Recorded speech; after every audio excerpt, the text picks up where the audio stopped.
Let's see if this works, and then I'll start announcing it if it actually works. I was able to flash the save manually, so it's possible we'll get a successful verification now.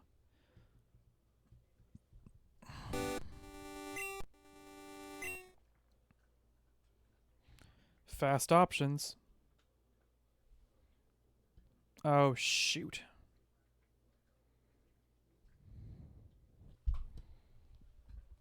I'm gonna have to flash the card again.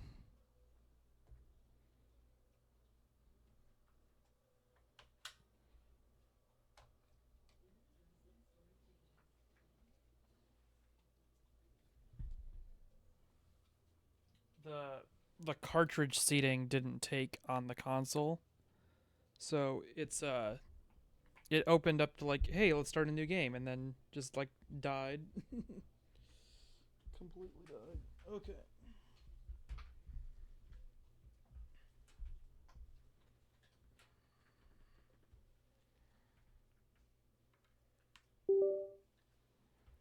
Let's try this one more time.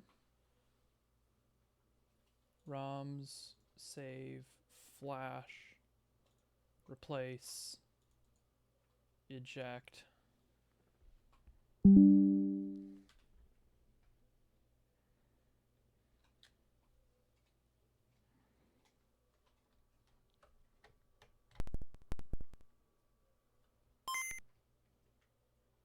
Tassing while I tass, yeah.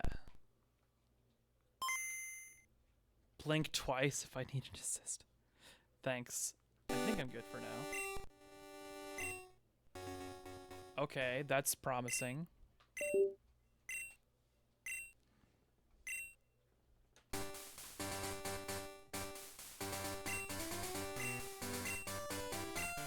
So what was happening before was we were getting an encounter right at the start of the grass. So if we get past that, and the cart flashing is working properly, and we're getting the full FF save.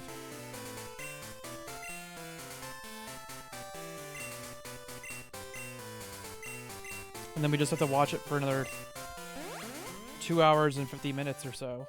And hopefully it'll be happy. But yeah, let's while we're doing that, let's try to pull up the Pokemon Gold Glitchless TAS notes so I can follow through and watch alongside. Gold version baseline. Author notes. General strategy, go read previous submission.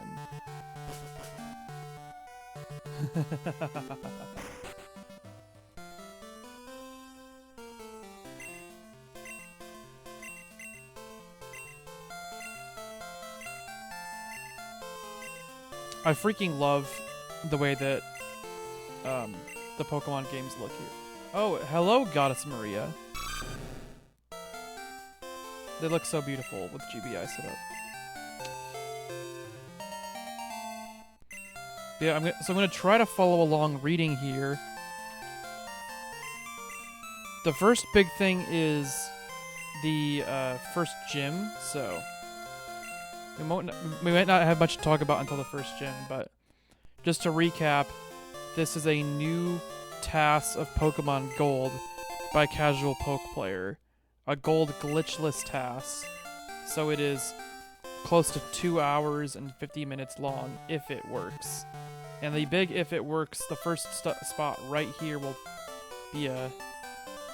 Okay. We are getting further, so we might get through. Oh yeah? Have you been trying to do stuff with Alyosha's new, GB, what is he calling it? GBA Hawk? Okay, cool. I haven't looked into that much myself. I am trying to replicate some of his verifications. And I was able to replicate most of DK King of Swing, but not all of it.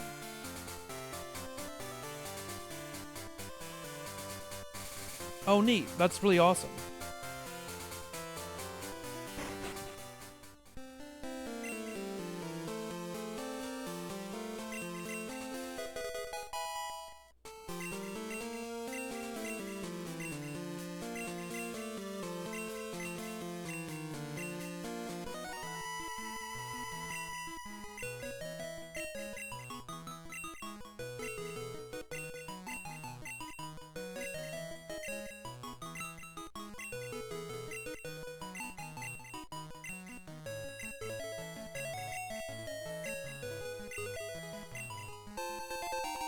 So yeah.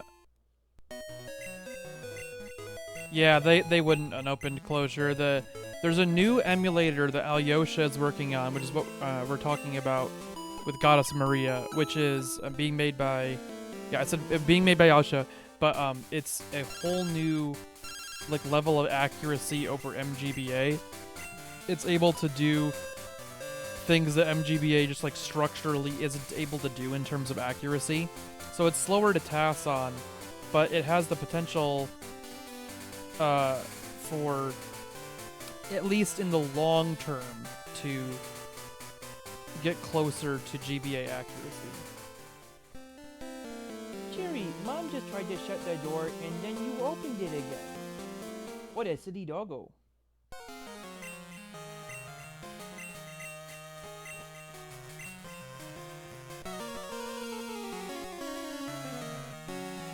Jerry's getting tucked in by Mom.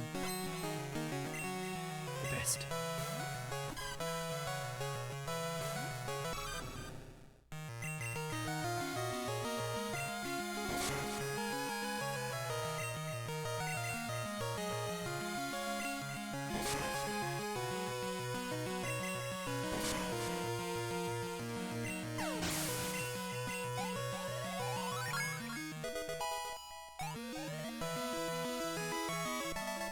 So I think most everything is the same through here. There's nothing, I think, until deeper in the task that's different, but I would need CasualPokePlayer here to really be sure. But yeah, the first thing that's big in terms of gold strategy happens at the Violet Gym with Abe's Spearow. So we're kind of waiting until that part to get more into the strategy discussion. I just got back from MagFest out in DC. Jen and I were there over the weekend, and we got to do a presentation on 10 years of TASBot. So that was very exciting. Now that TASBot has been doing events for 10 years, there was a pretty big following there. We had probably a good 100, 200 people at our talk in the main panel's one room. And then we had probably 10 to 15 people, maybe 20 tops, come through for signings. That's interesting, Goddess Maria, because the soft reset would imply that it's something being done in software, not hardware. And then, yeah, that would be weird that that would specifically be where it's desyncing. I know, like, one thing that I've talked about previously is in terms of like trying to verify things that save automatically. That could be really complicated because the timings of certain flash components could be very different, like chip to chip, or just in terms of like how long they've been aging.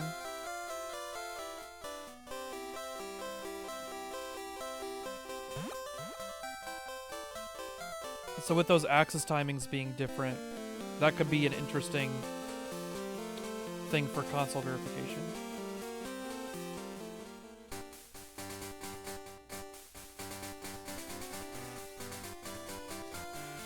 Yeah, again, benefiting huge from the GBI palette for Pokemon Gold. Looks a lot more natural than the colors that usually come out of the Gambat emulator.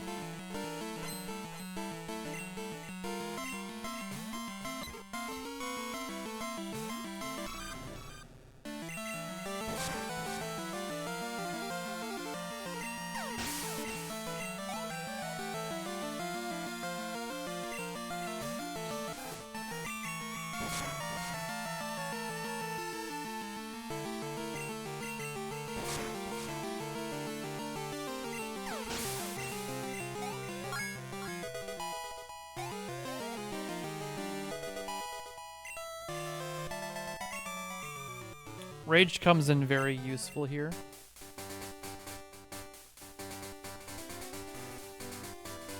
So yeah, we were there mostly to chill for MagFest, but then we were able to... sorry, I got freaked out. I forget that this call happens here.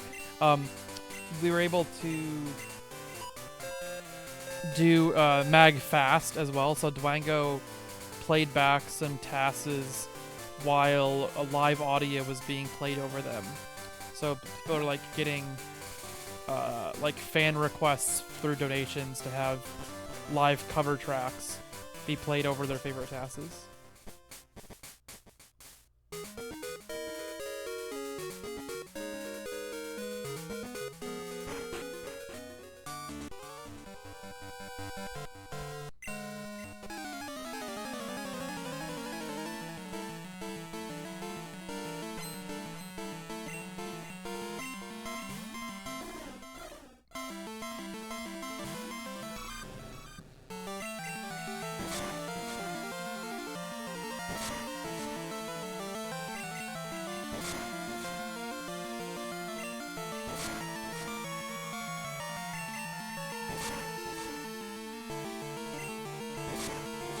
So this is a really interesting optimization here that CasualPokePlayer did.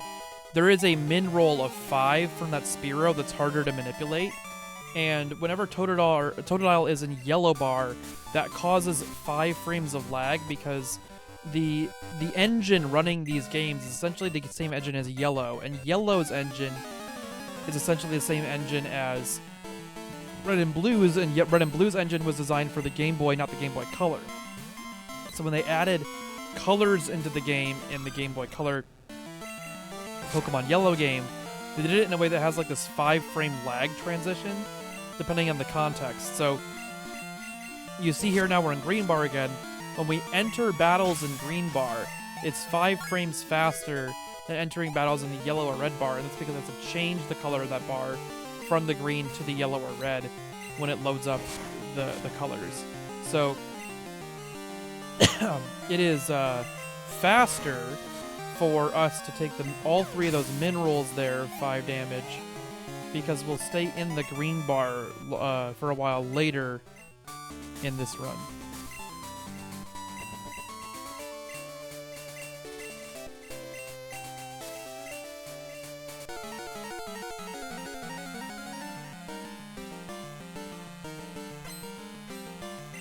So this is the leader Faulkner fight, and then we should see, in theory, unless there's some other new routing trick, that usage.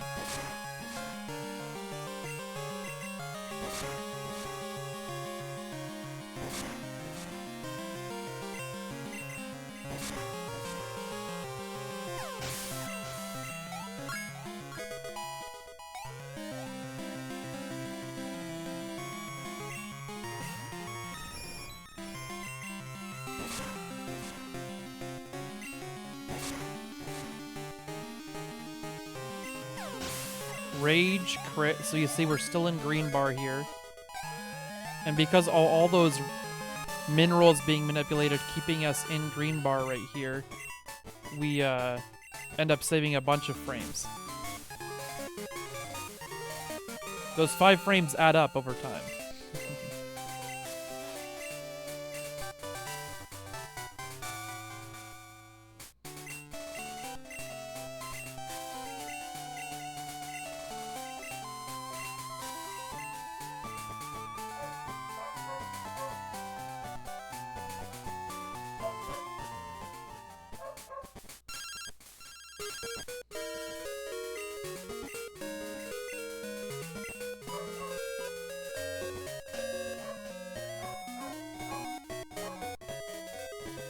Yeah, trying to see how much you have to delay it manually to try to get it to sync back up. That's an interesting idea.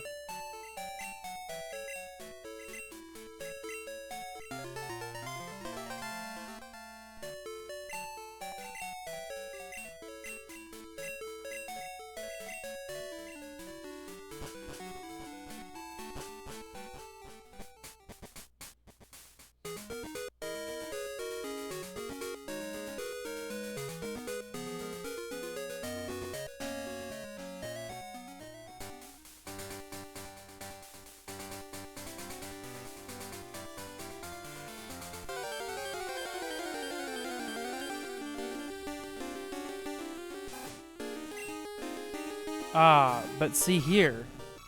We loaded up in green bar, but that's the last time we actually are going to stay in green bar here with Totodile, because we are main switching to a level 8 Rattata.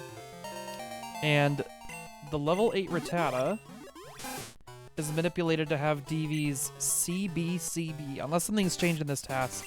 CasualPokePlayer would have to explain if there's a change here, but at least in the last iteration of the task, the Rattata switch allows us to have CBCB DVs and get hidden power ground with maximum power to fix some of Rattata's type coverage.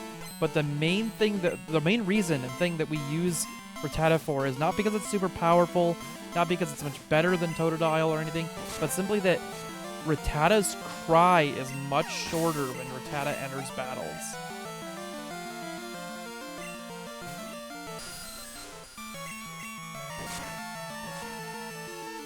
There's another green bar strat there where we're using the tackle first, staying in green bar, and then critting it on the second turn to stay not changing the bar color.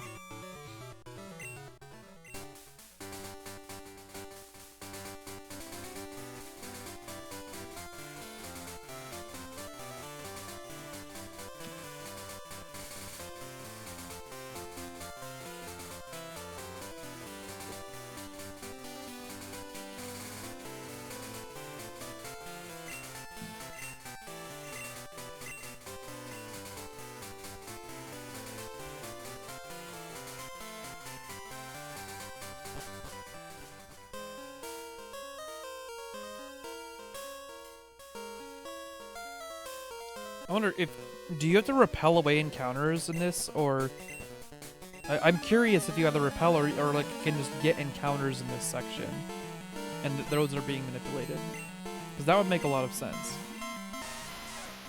That's a huge thing that's different in task runs like this versus the regular route. Oh, that would make sense too if there's like a save and quit minute for the RNG.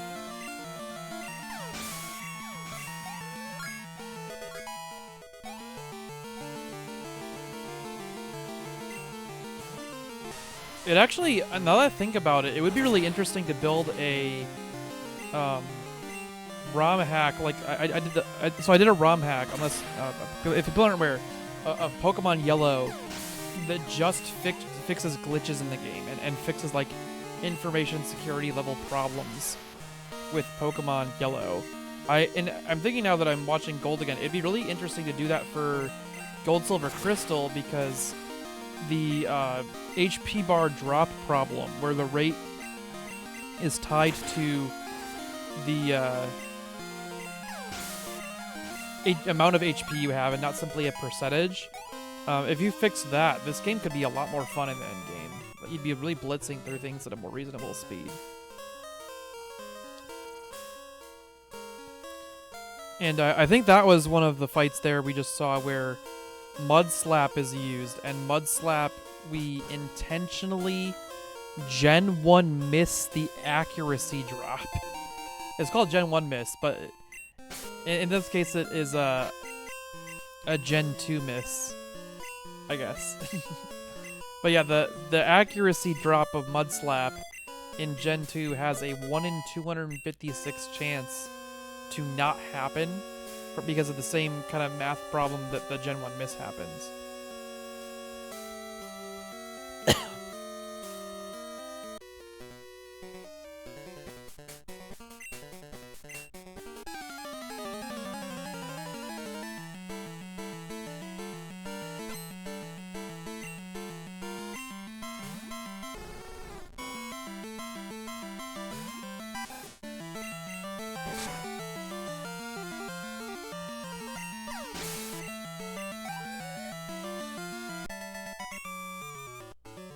Oh yeah, doesn't Fire Red Leaf Green have like a different encounter RNG, and also that like the longer you go without getting an encounter, the more likely it makes it to get an encounter, so that like you're forced to get encounters all the time? Yeah, that's horrible.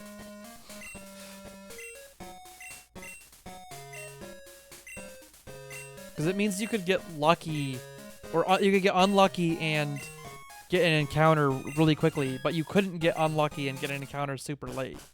It's just strange game design.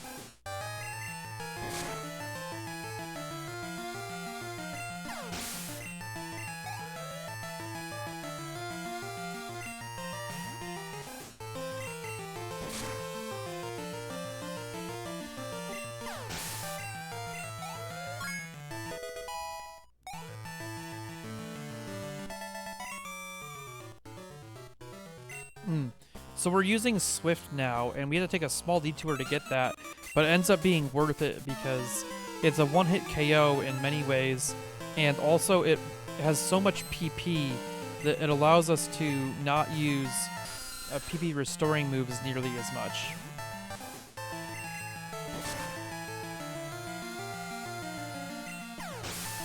And then we'll get Hyper Fang soon, and Hyper Fang is going to allow us to flinch, which will save half turns when the opponent could have to go. So that's nice to use, but also we don't use it a lot because we do want to conserve its PP until the next free heal as well. So it's only used for that extra like useful turn scenario.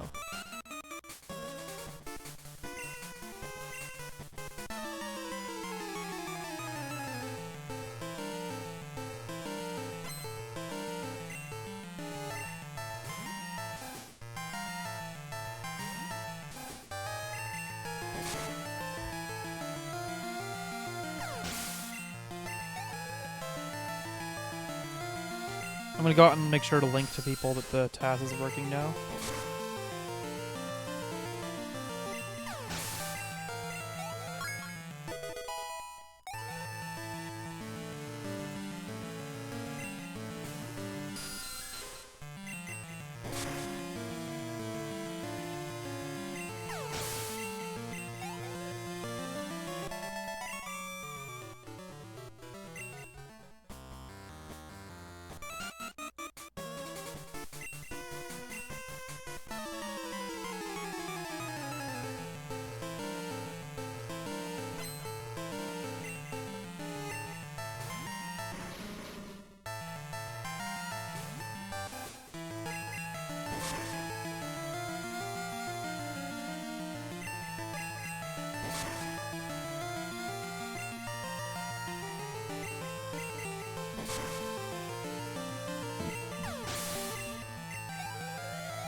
So you can see another example there of the first turn non-crit and the second turn crit to always be in the green bar with the opponent HP.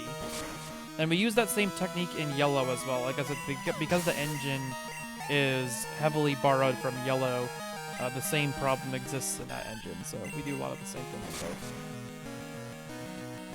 You can see the flinch being used there to save a half turn.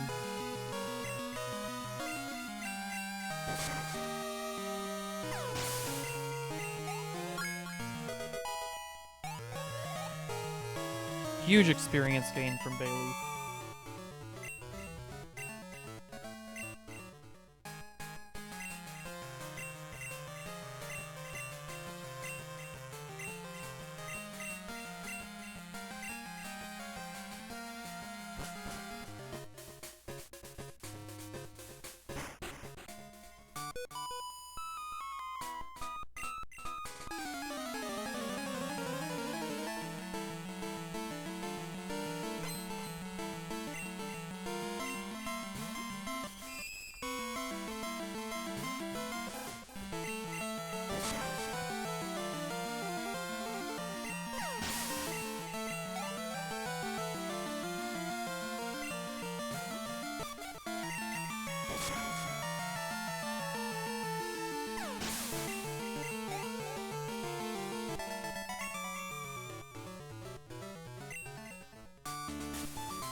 Bugsy.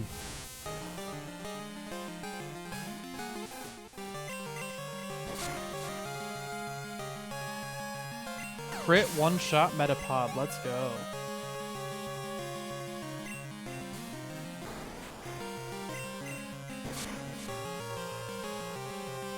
This is one where CasualPokePlayer specifically calls out the power of Hyper Fang, enabling us to 5-turn the Bugsy fight.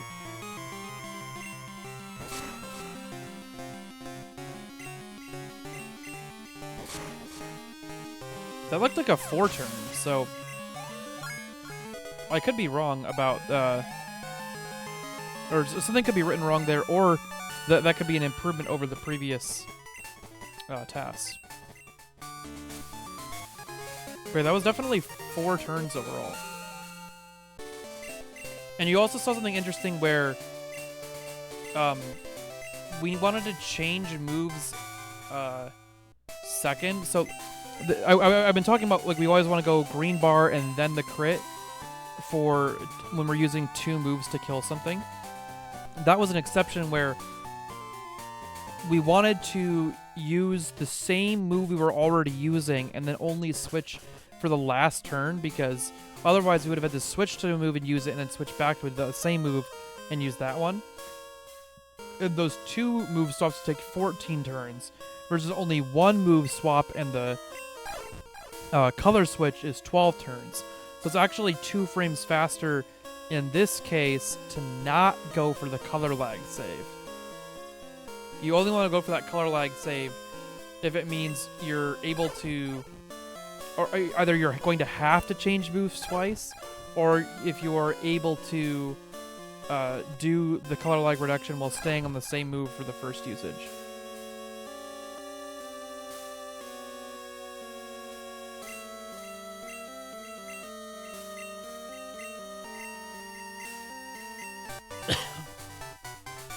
Or I guess an easier way to put it would be you only go for the color lag save if it doesn't increase the number of times you need to change moves. Because increasing it is an immediate 7-frame loss versus the 5 frames for color lag.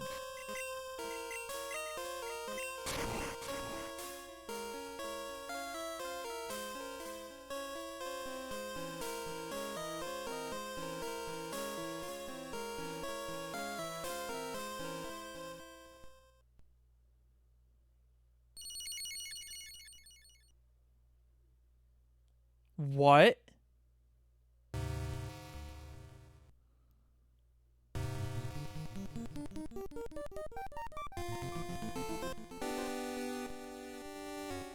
The game just reset itself. Okay, well that's not good.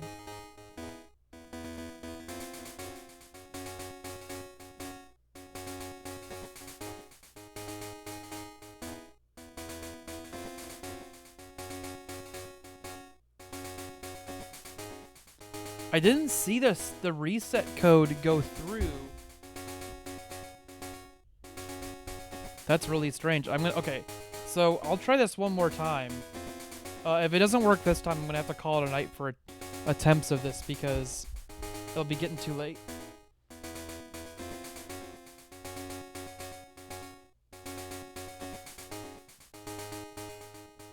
And I just started putting out the alarms that it was.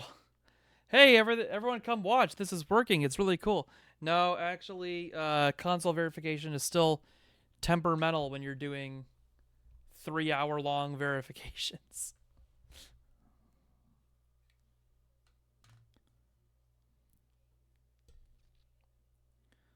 So definitely gonna reflash the cart.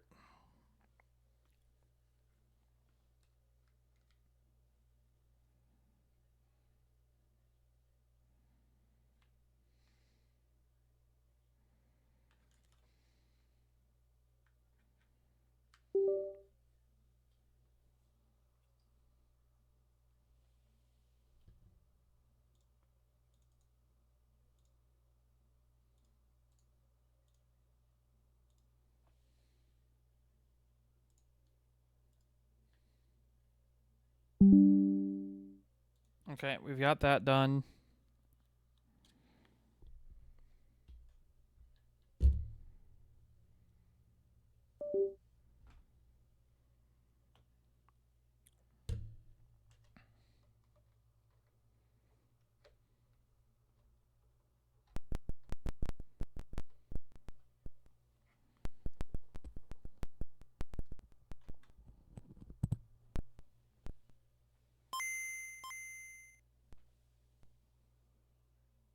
Okay.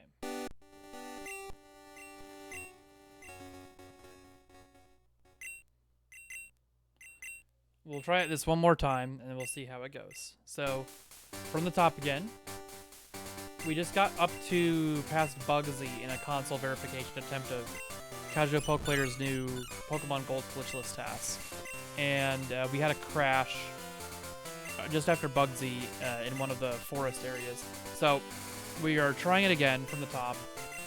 The console verification requires us to manually take the game out and flash its contents to FF or all 255 for every byte value. So we call it FF, but also in decimal that's 255 for every byte. So we flash the save with that value, and that allows it to sync up with the emulator's expectation for the defaults and make the RNG work the exact same way on console and on emulator. So we were successful up to the point of Bugsy, but there was a crash in the Game Boy. The Game Boy actually reset itself, which could indicate something wrong with the stability of just like my hardware, where like the Game Boy player might be finicky. And that does happen where the cartridge slots on Game Boy players are very finicky sometimes.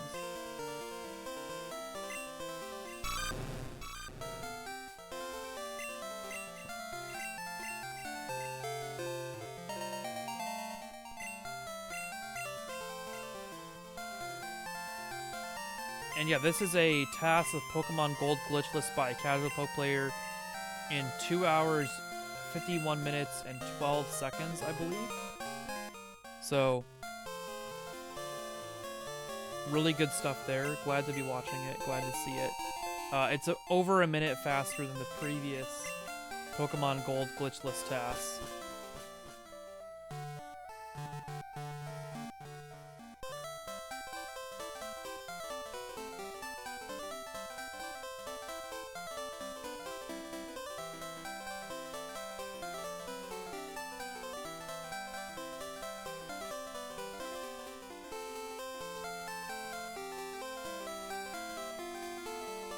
So yeah, we've gotten past the initial desyncing problems we had previously because of not flashing the save properly to FF, and we're just into the main event of the new Gold Glitchless TAS.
Depending on how far we get here, too, also.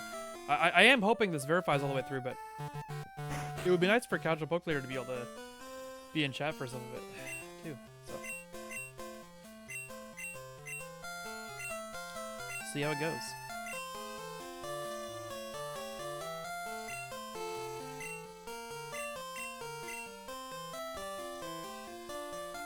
Let me see if I can pull up the talk through again. Yeah.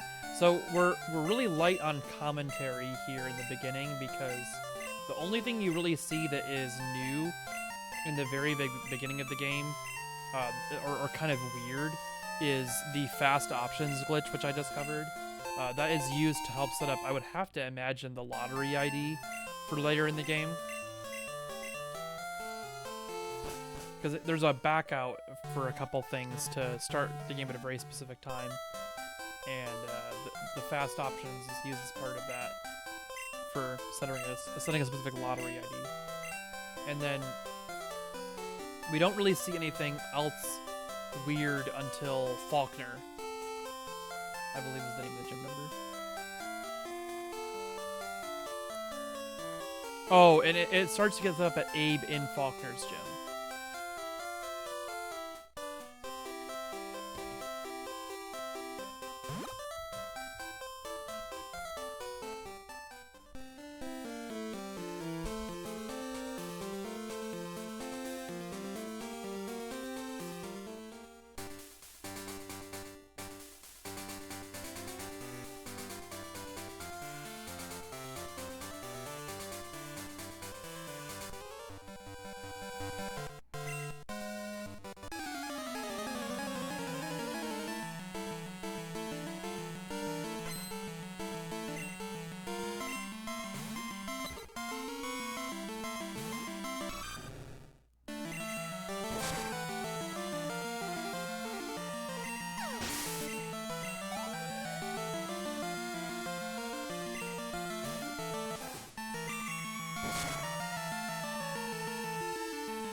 Okay, so this is the battle I was just talking about. This is the first battle where we really have a speed run and tool-assisted speed or an intense strategy happening in the run, because what we see is the Spearow hitting Totodile has a 5 damage min roll.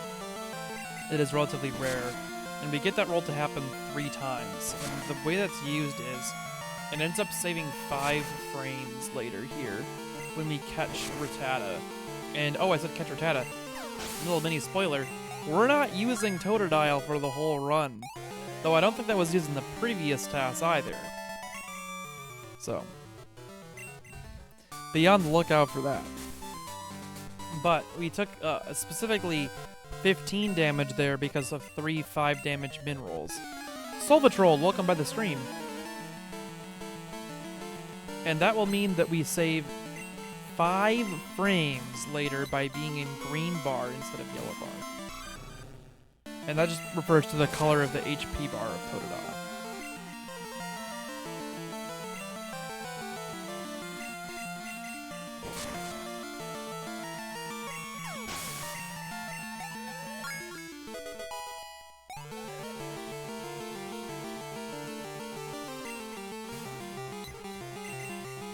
Solvatrord, have you ever watched tool-assisted speedrunning before?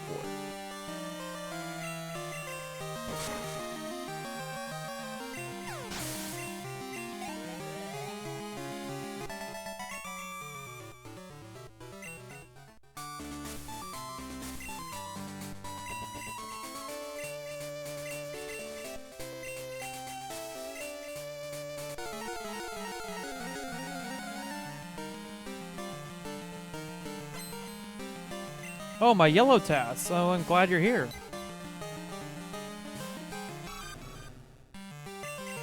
This is actually, the color lag stuff from that is very much carrying over here into Pokemon Gold because the engine was heavily reused between yellow and gold. It's also why you see fast options used both in Pokemon Yellow and Pokemon Gold.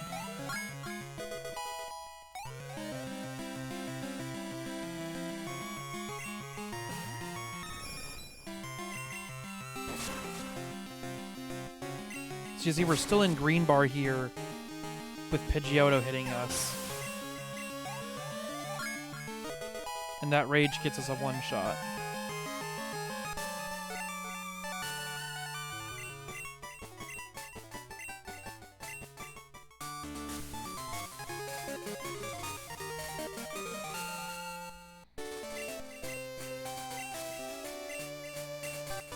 And now we're going to be trying to manipulate our Rattata catch. We also delay depositing the egg in the Violet Pokemon Center that we're going to get. And that delay happens quite a bit, CasualPokePlayer says.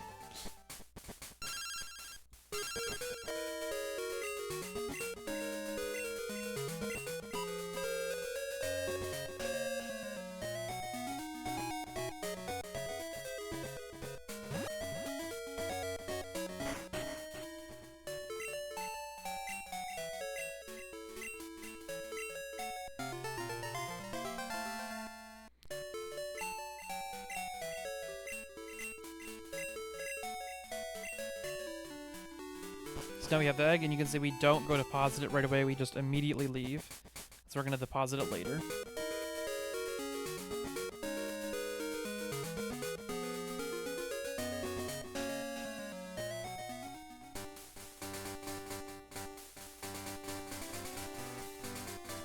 Then a huge section of Manipulus encountering into a specific encounter we want. And now, in the previous task that was done, this Rattata is manipulated to have CB DVs. And those DVs give us the move Hidden Power with a ground type, which is extremely useful. Now, I don't know if that's still being done, though, in this task, or if we're catching a Rattata with better DVs and forgoing Hidden Power. That's one of the things that could change that I'm not familiar with. What all exactly CasualPokePlayer has changed in this task. So we're trying to just watch it and see.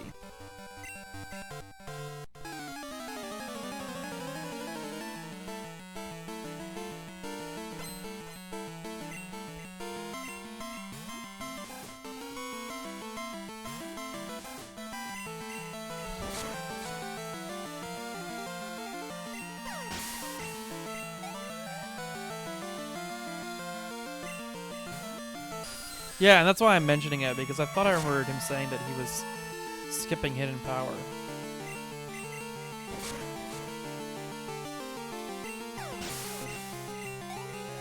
I remember him saying something about, like, he was wanting to make 2 different tasks to test it, and then he just submitted the one with it, and then rechecked it with this, and is now submitting the one without it as an improvement, because...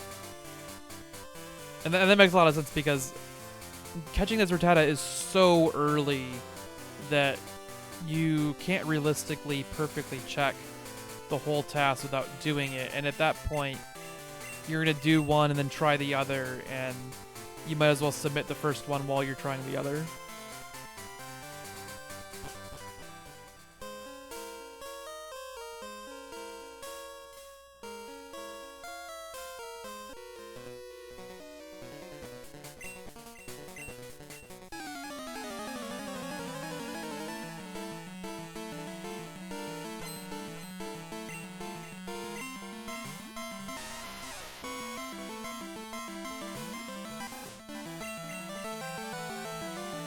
So we're tail whipping Geodude.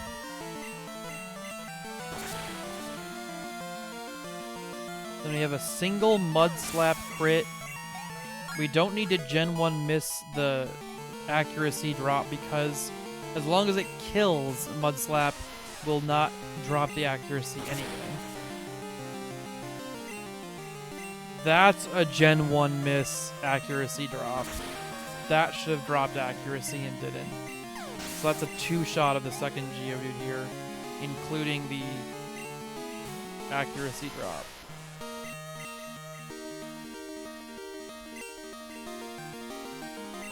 Accuracy drop skip, that is.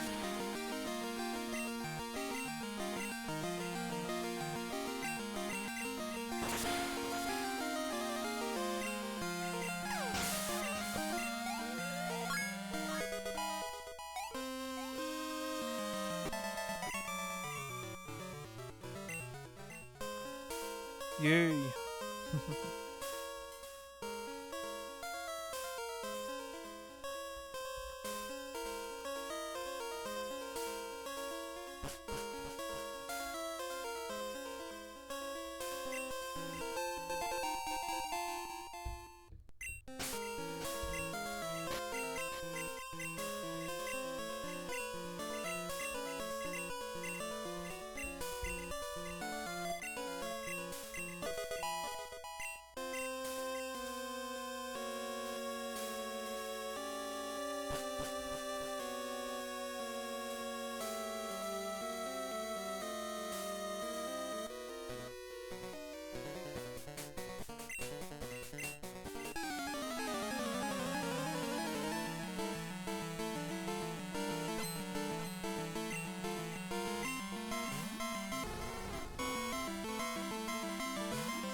And that's where we've detoured and gotten the Swift move to have stab on Swift with Rattata and get some big damages in.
A Skarmory.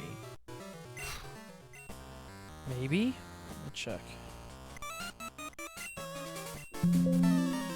Is anything immediately in the notes? Let me find the one where I'd obsoleted this. Author notes. No. Not on that one.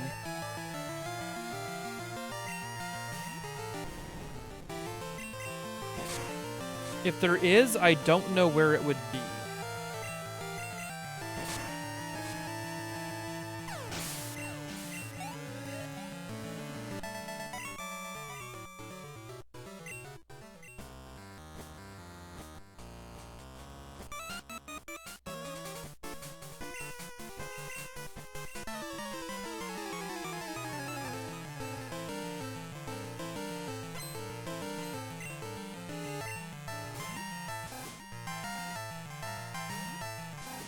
What's a Skarmory's type exactly? Like metal flying?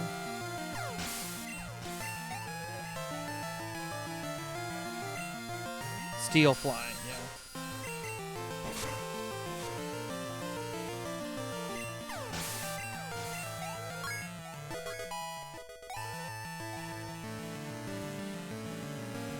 Yeah, so normal moves, not exactly the best option for that.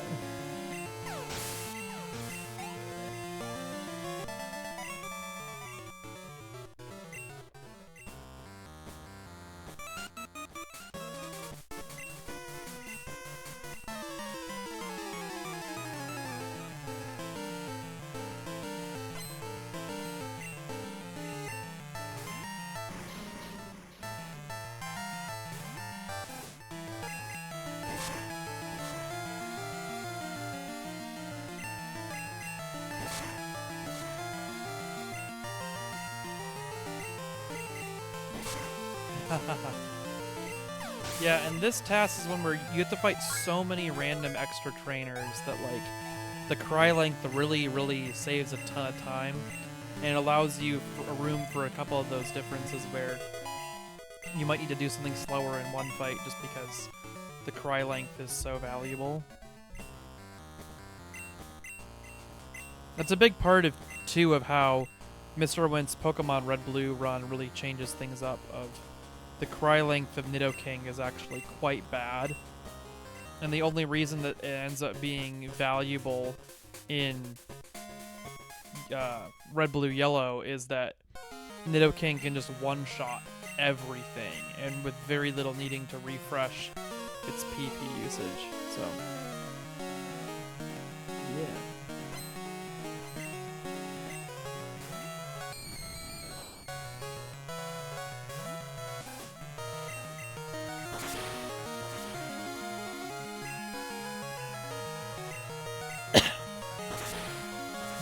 Yeah, it's so powerful, so early, and it has such wide coverage of things that can one-shot, and Horn Drill makes it even more trivial. Now, another interesting thing is that Drill has that, like, one-hit KO message, so, that also really messes with the calculations of everything.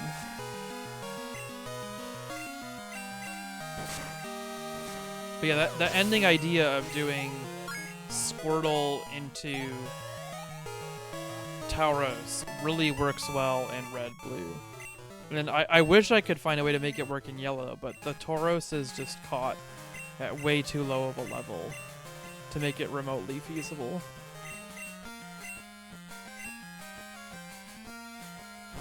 And because it's not like you can use Pikachu until then, right? Like your options are basically like use Pidgeotto all the way until the Safari Zone, which doesn't work. Or you could also do something like you could try to like do an upgrade to a different Nido, because there's the like level 33 Nidos in Safari Zone. I think there's even like a level 36 male Nido. But you'd have to evolve it twice at that point then, and then and teach it all the moves. And you've spent so much time losing time with Pidgeotto to get to that point. It's just you're already losing several minutes.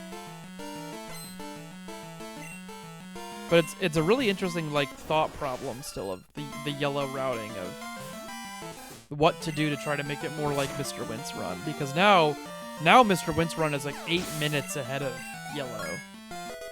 And there's not a clear and obvious path forward around that.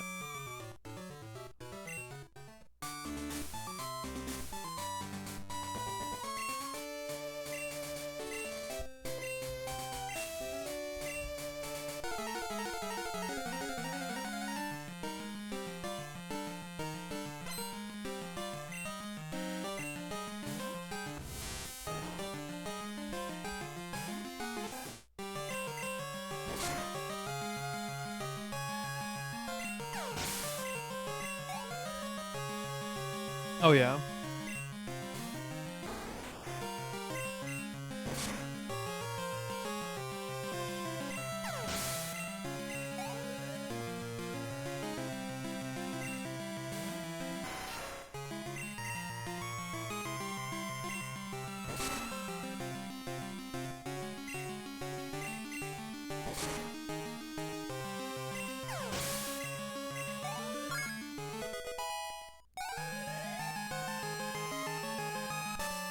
Morelli, welcome by the stream.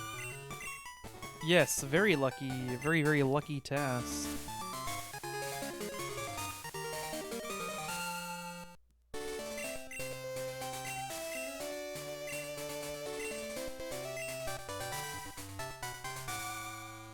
Morelli, I recognize your name from somewhere, and it's not coming to my head for some reason.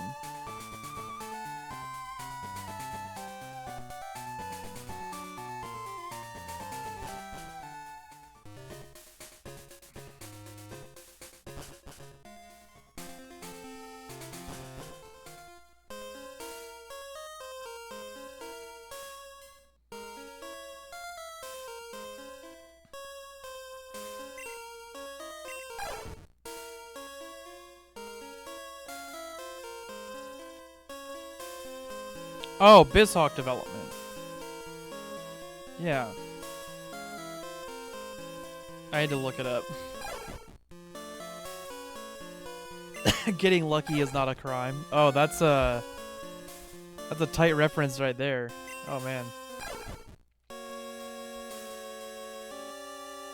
I can't talk about that too much on stream because I was in the deep thick of that with moderator duties, but yeah.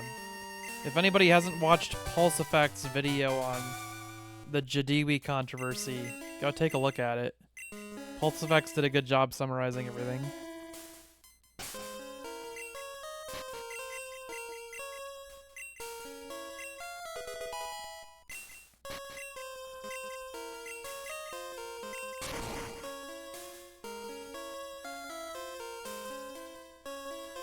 Yeah, the 35-page report.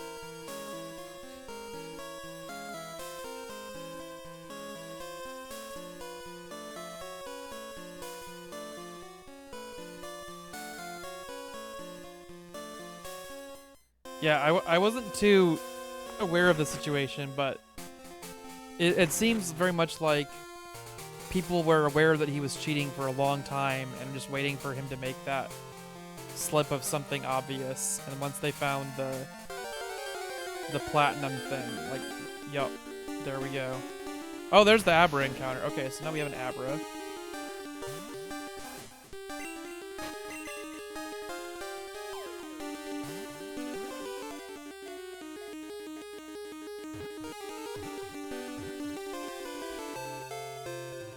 It's just a lot safer, especially with, like, the international concerns of, like, the French community and wanting to be respectful to them. To be like, okay, we have very, very, very obvious proof of what's going on here.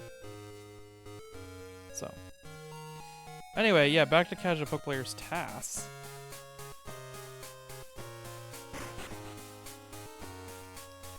Yeah, oh, so I'll try to explain that a bit here morally for you. What we're essentially doing is we're operating on a system where the game's RNG is ticking every single frame, and it's advancing in a sort of cyclic way. So every frame, it's adding the previous state of the RNG and the current value of a hardware register called RDIV, which is essentially just a tracker of how long the console has been on, but mod some number that is the max size of the register. So the RNG is just constantly, every frame, ticking by that value, and it has two registers that actually tick in different directions. So it creates this problem. Well, it creates a couple of problems. For one, it actually means that there's fewer possible RNG states for several events, because there will be restrictions of one event that then carry over into the second event. An example is when you throw a Pokeball. The first thing that happens when you throw a Great Ball or Ultra Ball, it says, oh, I want it to be more likely for you to catch the ball. So I'm going to start that off by giving you a more advantageous random number by saying we're going to re-roll the number if it's not below 200 for the Great Ball or 150 for the Ultra Ball. The problem is that means that the numbers, like for the case of the Ultra Ball or Safari Ball, 151 to 255 are all re-rolled. And because those numbers map to specific values of the later possible RNG, the total actual probability of catch events is skewed by that restricted correlation. So that's one problem that creates these correlational effects. The same thing happens where the encounters in Gen 1 act on a cycle, where the slot 1 happens and then slot 2 happens and then slot 3. So if you get an encounter in slot 3 and then wait for a certain amount of time, you can guarantee hitting somewhere around slot 7. Not exactly, because you don't know exactly where in the cycle you are without more refinement, but around slots. You're like, oh, I waited 4 seconds, so now I'm going to be in slot 6 or 8 or 7. And you can be precise to knowing within 3 slots even. So the other thing that's happening to then manipulate that luck system is delaying frames very precisely. And the real thing is that because we're operating on cycle counters, and because the Game Boy does not have a fixed true frame length, you can actually manipulate the RNG to have almost any value you want. And the way that works is imagine you go into a building, and the step before you go into the building, you press A, which causes a 2-frame delay where it checks for trainers or item balls, which are coded like trainers, in front of you to interact with. And if it sees nothing, it just does the 2-frame delay and then lets you on your way. So that 2-frame delay can be used to give you different RNG than you would get if you otherwise would get the RNG from the 2 frames earlier. Now, you can combine that delay with the timing of the delay, because if you do that right before you go through a door, the door transition completely turns off the LCD, and then that LCD off will have a non-deterministic amount of time. It's not deterministic. It's deterministic and then it's fixed, but it's not fixed to a number of frames. It's fixed to a number of cycles. And that number of cycles can be different depending on exactly when it happens in the previous VBlank operation. So if you do the A press 2 steps before or 3 steps before the door, or 5 or 6 and so on, you can get different numbers of cycles passed in that transitionary period when the LCD is off. So by combining A presses with door transitions, you can give yourself nearly any RNG value you want in the next fight. And then, to further refine it, there's this thing called print letter delay. And print letter delay is when you mash while text is printing. So not just the A to clear the text, but you actually press the A and B buttons while the text is printing. And this activates code paths where it goes and checks if you're holding a button to see if the text speed needs to be faster or slower, which it's doing regardless of what speed the text actually is in the options menu. So you end up actually being able to manipulate the RNG of the game by mashing to cause slight changes in cycle counters and that RDiv value between when you are like on one frame versus another. It's like it gets very complicated, but then like the shorter of it, so that like the too long didn't read or too long didn't listen, is that you manipulate the RNG through precise timings of A presses that delay 2 frames, especially around door transitions, and the mashing of buttons while text is printing.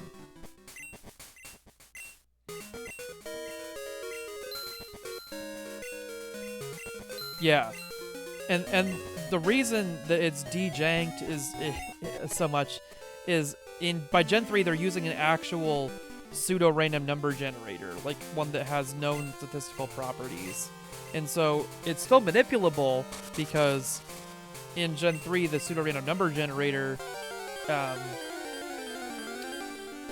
it's not generating terribly big RNG values. There's a lot of stuff going on there, but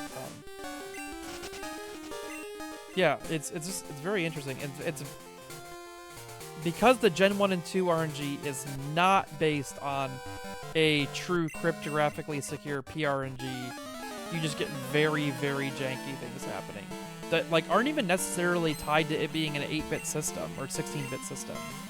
Like the Game Boy is a partially 8-bit, partially 16-bit system, and you can still do cryptographically, not like extremely secure, but like much more cryptographically secure things than were being done with that RNG.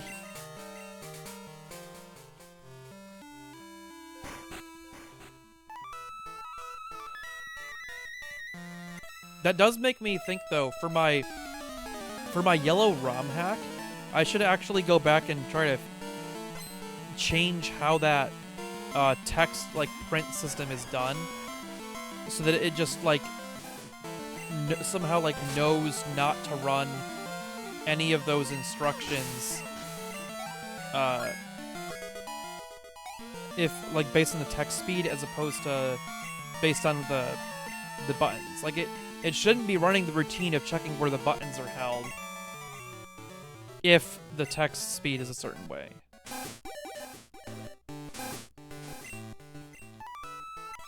Okay, so that's a really interesting thing for the CasualPokePlayer Gold TASs. So we intentionally cancel Rattata evolving, and that's because we want to delay Rattata evolving until level 21.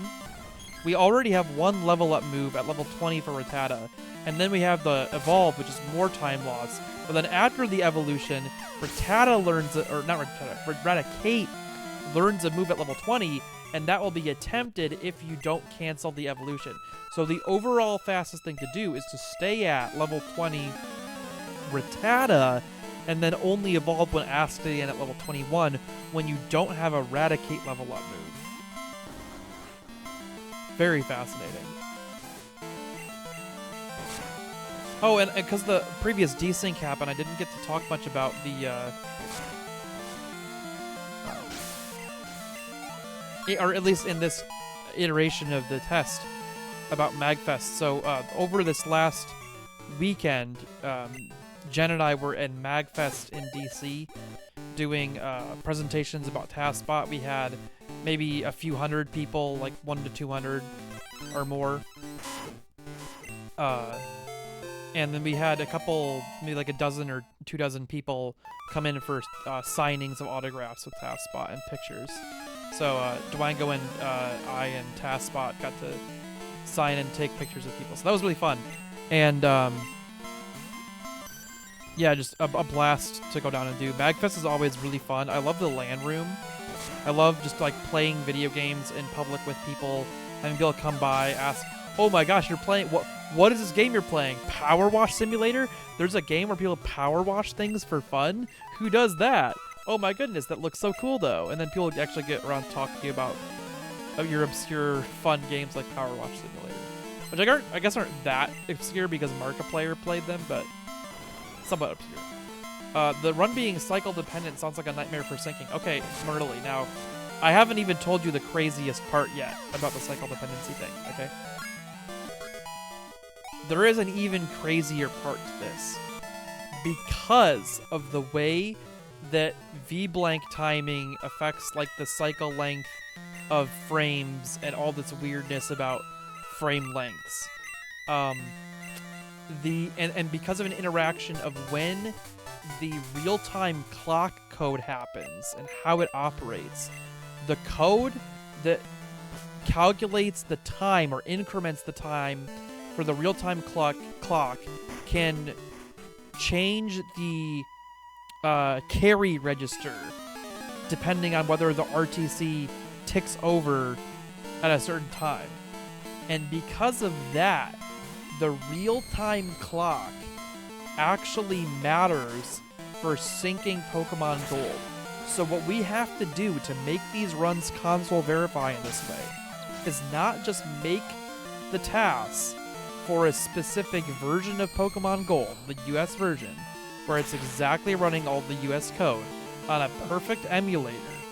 The emulator also needs to be able to emulate the exact amount of drift happening in the cartridge's RTC so that it emulates the cycle ticking over the carry flag at the same time as on console. Or the RTC ticking over the carry flag. So that all the RNG stays acting the same in both systems. So in order to do these console verifications, we are using a cartridge which we have tested and figured out an approximate RTC offset to use.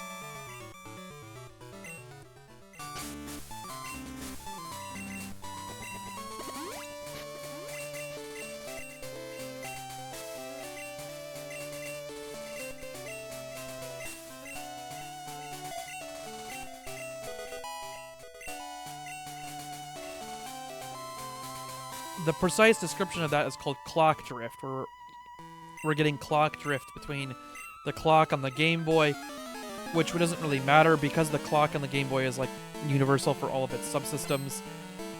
We just need to know how much time is passing in the Game Boy to keep sync with it, which we do by watching the number of audio samples coming out of the Game Boy, because the Game Boy has a 2 megahertz audio system, which actually ends up being a perfect estimation for how many cycles are passing. But we don't have any window directly into the RTC, and because the RTC is going to be different in every single cartridge, the run is actually tuned to the offset value from the factory normal tick rate of the oscillator in the RTC cartridge.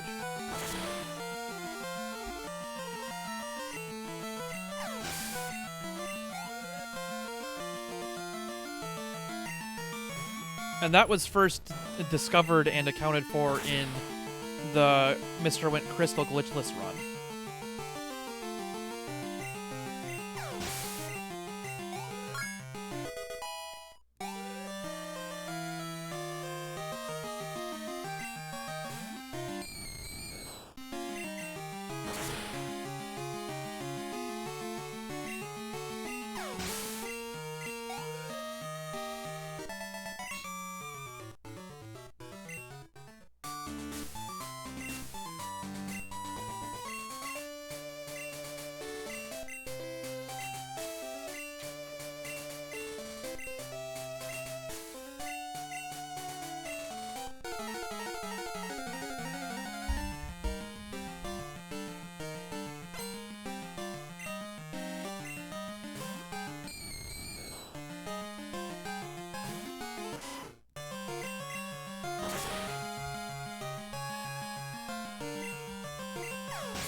Well, to be fair, it's one of the only ones that even is emulated to that level of accuracy.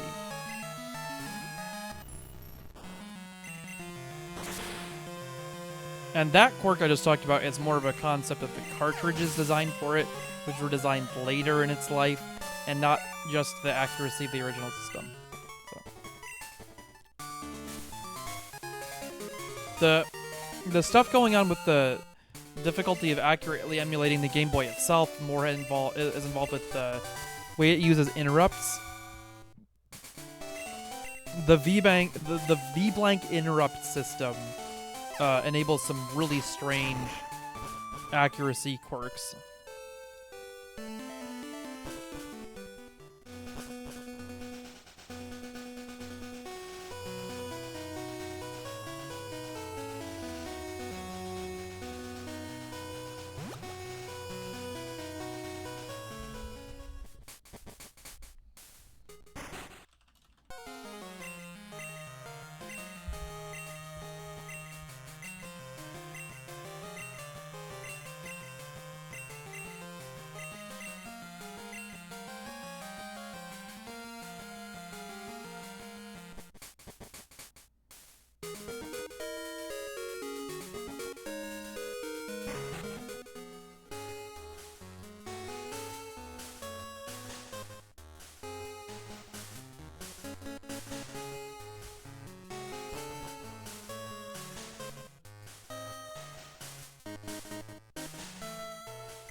Actually, Taka Weekend Ninja. Oh wait, until you hear about the NES.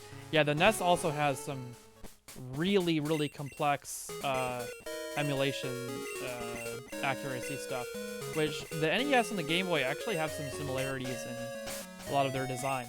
Obviously, a lot of differences too, because one of them is operating on a TV system versus the, and one of them is like a low power handheld versus the NES. But yeah.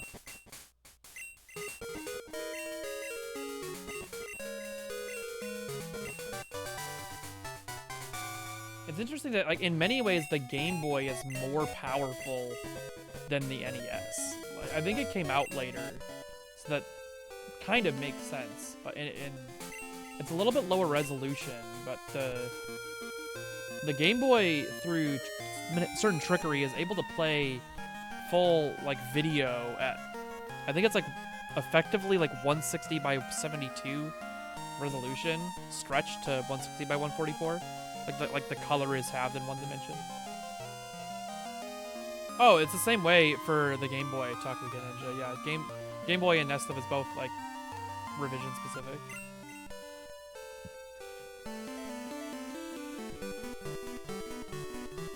And then the SNES, you get into the fact that, like, I talked about the oscillator issue on the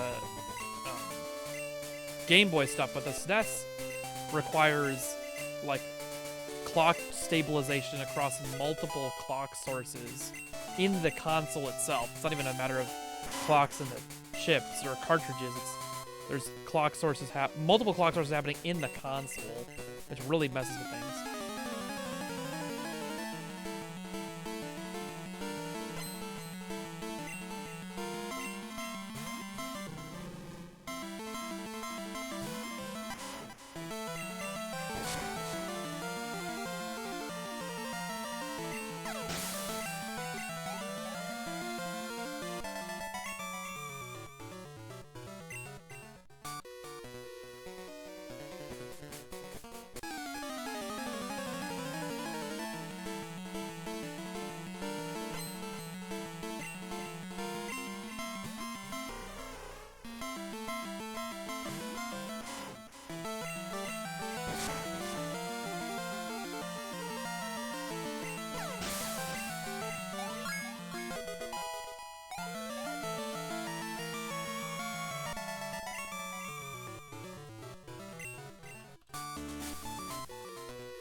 I'm taking a quick break from trying to annotate the commentary here to apply for a call for paper for a local convention for hacking that happens in Grand Rapids.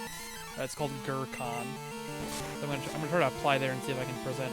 I'm presenting locally at a web developer meetup in end of March, and I'm also presenting at a conference, Midwest Gaming Classic, in early April. So those are already in the plans, and then if we could do this one, we'd have a September conference, and it'd be more technical, which is really what I'm hoping to match.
Yes, that Gyarados is always shiny, so that is not manipulated. That the Gyarados is always red there in gold.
sweet. So I've submitted for presenting at GurCon, a local Grand Rapids hacking convention in September.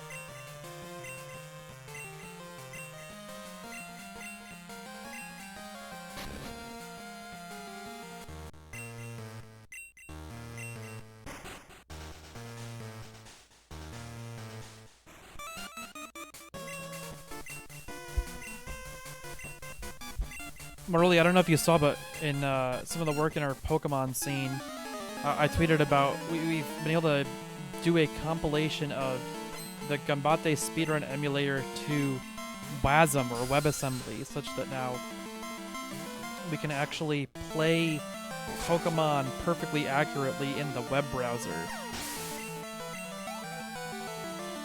Since the Gambate is written in C, we're able to do an Emscripten build of it in WebAssembly, and then I've been able to hook into that now with some help from StringFlow and GIFX, and we've been able to make a lot of progress on doing a WebAssembly build of Gambate speedrun. So the UI is still too rudimentary to really like pitch and show people, but I'm hoping over time to make it into a real progressive web app and actually have like a downloadable version of the Gambate speedrun that you would install on your phone.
Does that have good performance? It actually has incredible performance because we're compiling to WebAssembly, not JavaScript. So Emscripten originally was built as an idea of you could take a C library and turn it into a JavaScript bundle.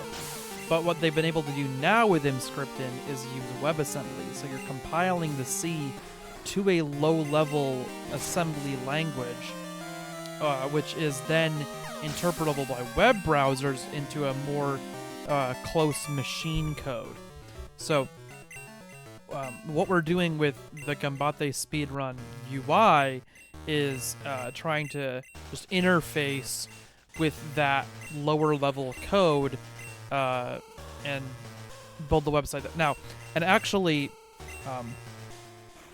Emscripten is able to directly interface with the WebGL canvas. So the version we have right now is it's still performant enough to run at full speed, but it's possible through further refinement we could even have it running not just full speed, but with like just extremely low power consumption, because the entire like WebGL pipeline could and should be being done in WebGL-ES in the C side. So yeah, because you're able to interact directly with the canvas in the Emscripten side, you can just do some crazy things.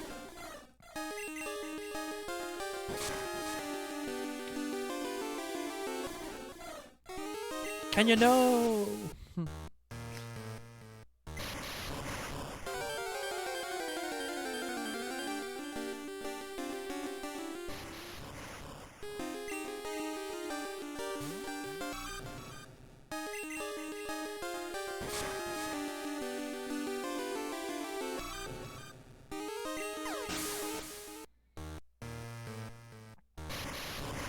So I'm gonna try to watch this closely for another good 20 minutes or so, and then I'm gonna walk Jerry, make sure that Jerry is all settled, and then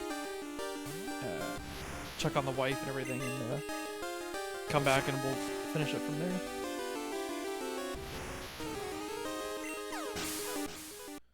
Because Gen 1 missing is generally fixed in Gen 2, you can't get the self-destruct Gen 1 miss.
Ooh, what are everyone's thoughts on Pal World?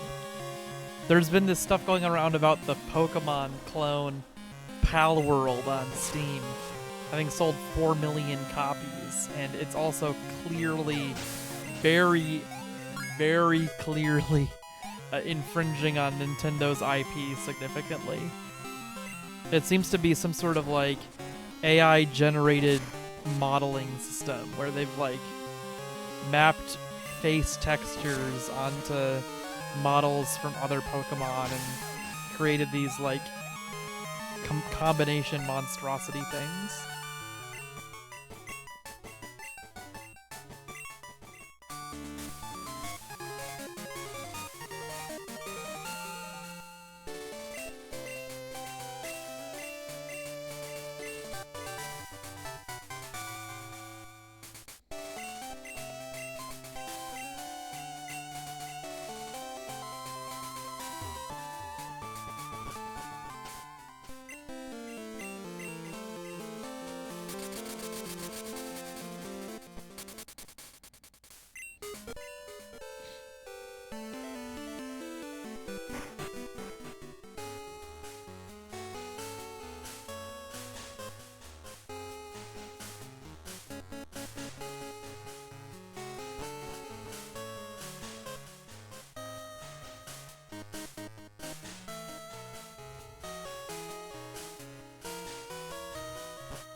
An unusually high amount of drama about new games. Only Up comes to mind, which also had some copyright stuff going.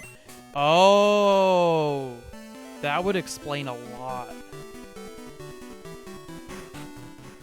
Was it using some sort of like AI copyrighted modeling system? I'm gonna look this up now. Only Up copyright.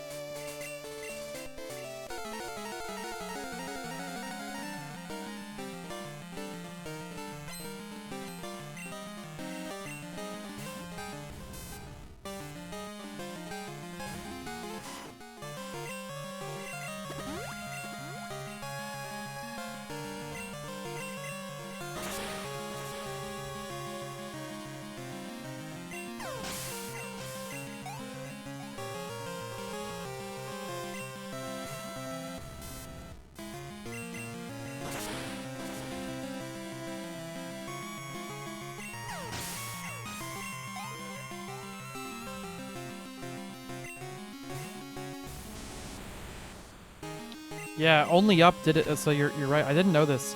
I think I was able to buy it before the copyright thing came out. Up in my library.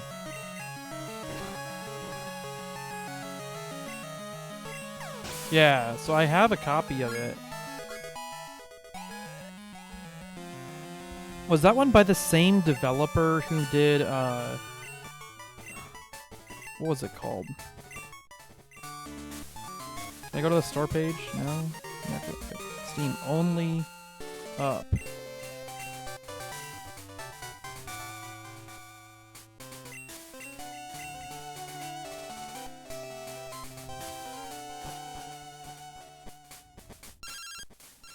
User reviews. Very negative. It's a scam. Yeah, so Only Up was supposed to be SCKR Games.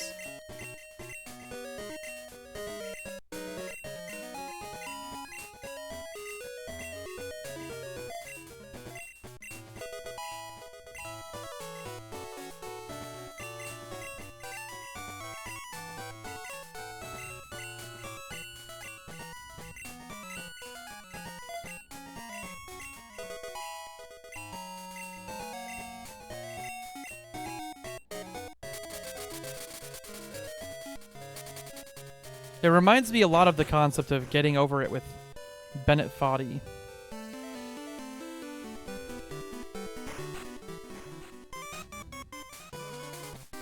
Oh, okay. I remember it. So, Getting Over It with Bennett Foddy was made with the same guy who did Quap, if you didn't know. But then Only Up seems to like take the kind of a similar inspiration, but being in a 3D space.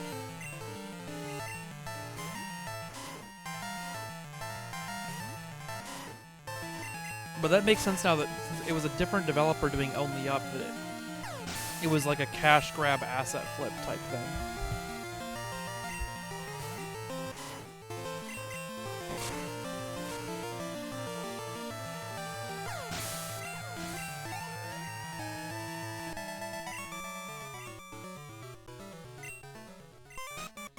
Well, we're still synced here too. That's really good. I'm always glad to see long sync.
Oh yeah, Super Mario Advance 4. Yes, I did do that one on an actual cart.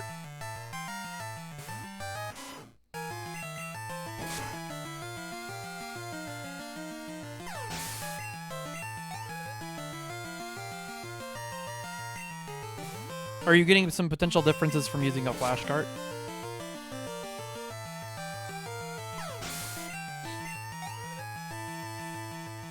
Ah. Okay, yeah.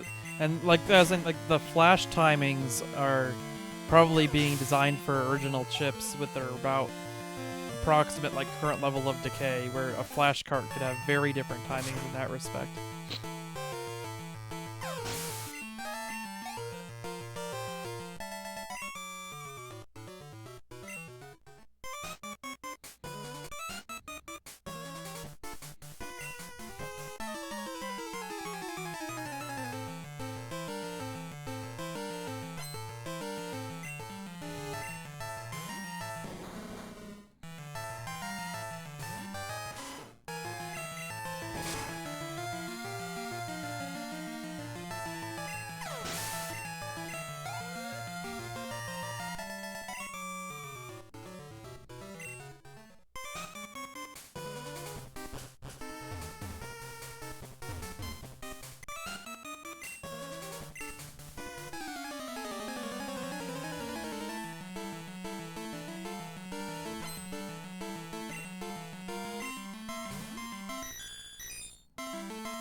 Jerry.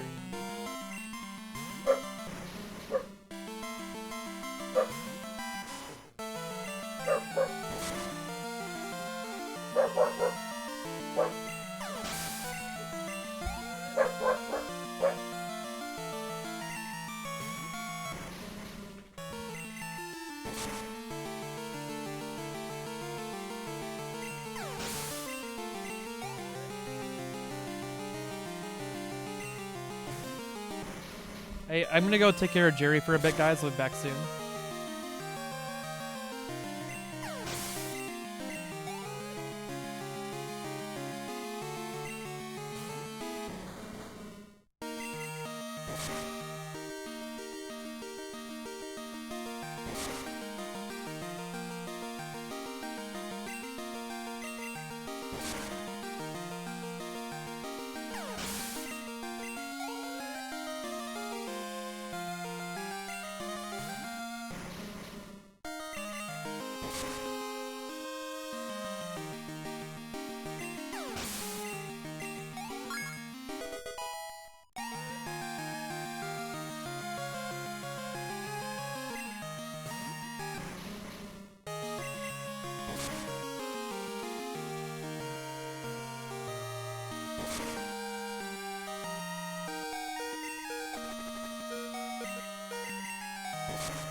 Alright, we're back, and we are still. Oh, we're just Escape roping out of that dungeon now, so moving on.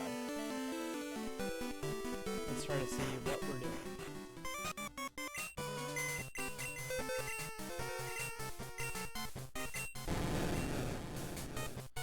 We're withdrawing Gyarados.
Rocket Executive.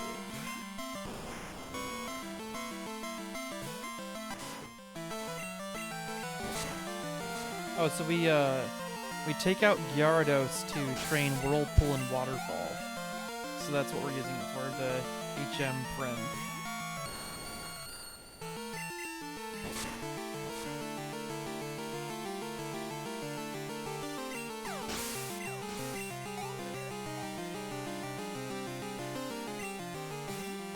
Waterfall is taught to both Totodile and Gyarados to help save minion.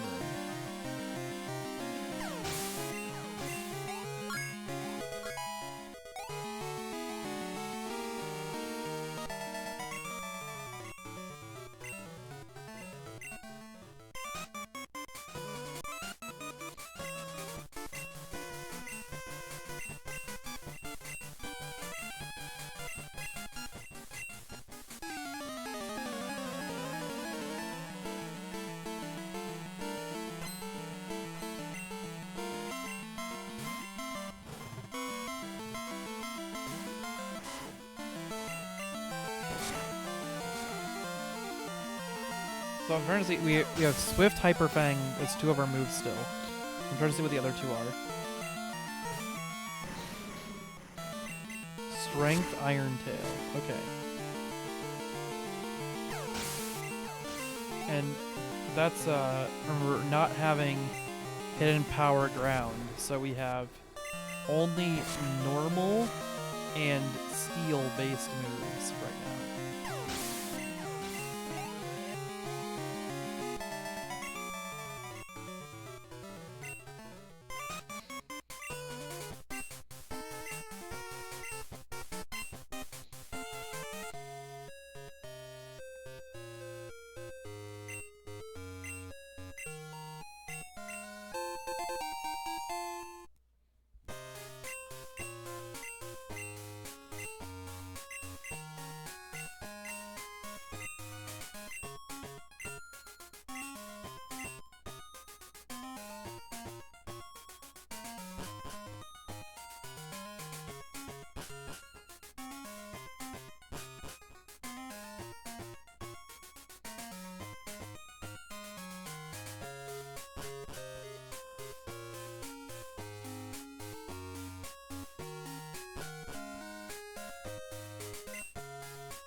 that bonk sound. So so memorable, but very useful here. Very intended.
We're getting pretty deep into the run-in. We should be about an hour and 25 minutes in now, which is about halfway through the run. And we've been streaming for about 2 hours and 15 minutes now, so... We're kind of nearing that halfway split. Which, yeah, we're getting there because we're getting most of the way through the Johto region, but we also have to go through Kanto for the Gold Glitchless full set.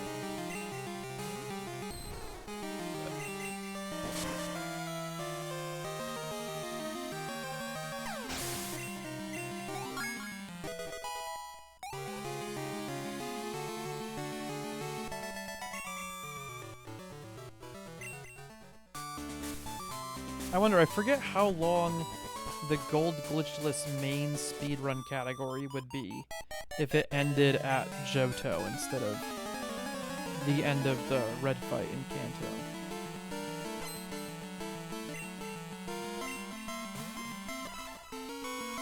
Because I think it cuts like 30 minutes of the game out.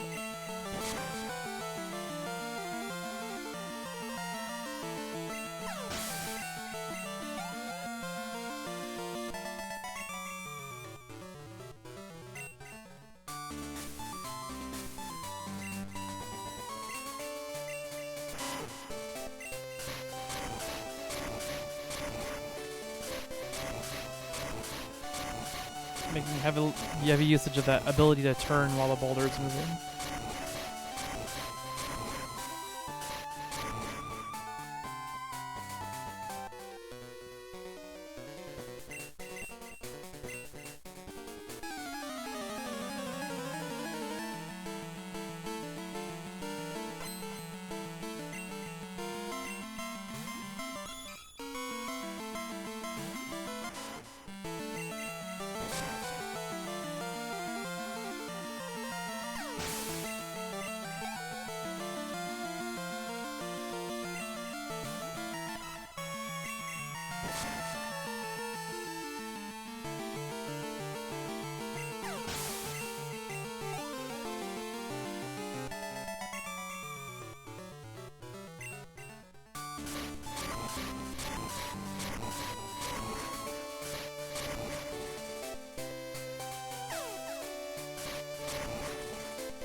Yeah, now that I have my cart flasher working again, I should try the DK King of Swing again soon.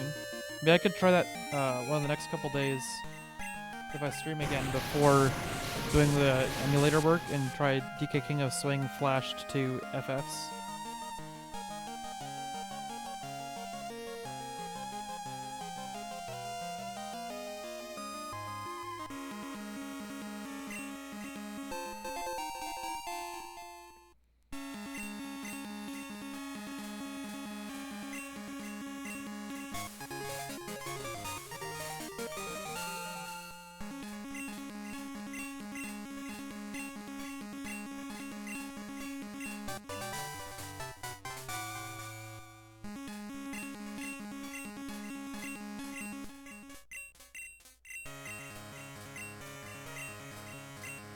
We got all the badges. We just got to go to the Indigo Plateau and beat the Elite Four.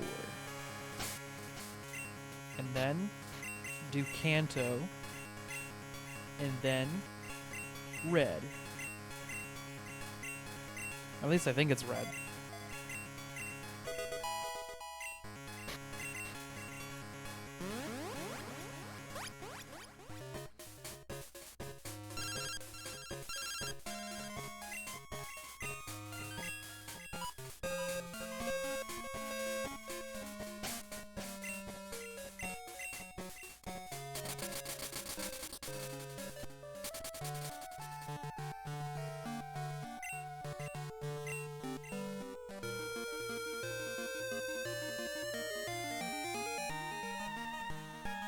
I love the Gen 2 surf music. Very nostalgic.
Level 45.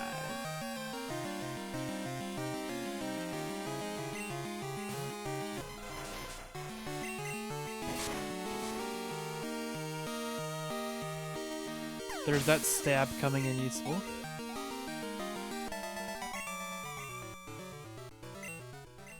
Well, 3 of our moves are stabs, so...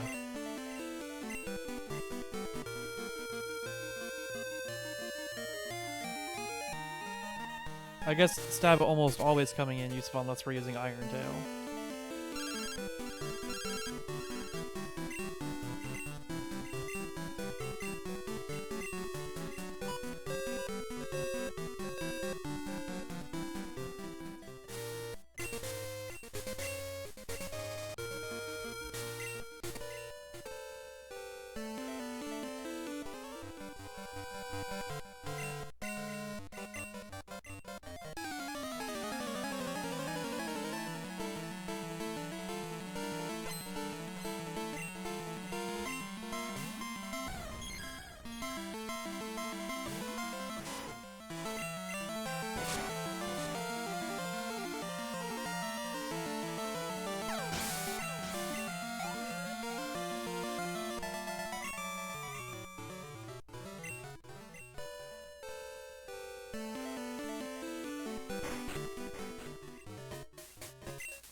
school trainer Gavin.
Oh, is that what you're working on for?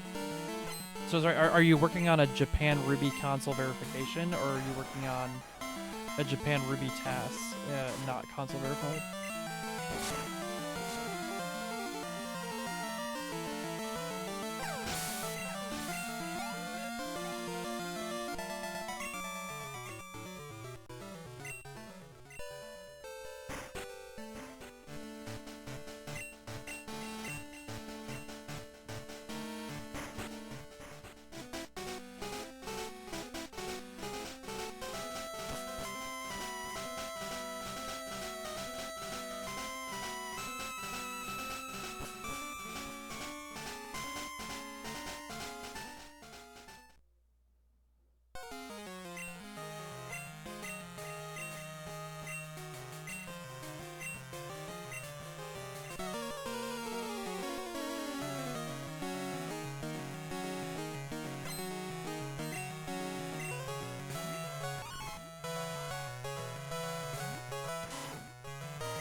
Oh, all good, Gosmer. Yeah, I was asking if you're working on Japan Ruby just as a task, or if you're specifically trying to console verify it.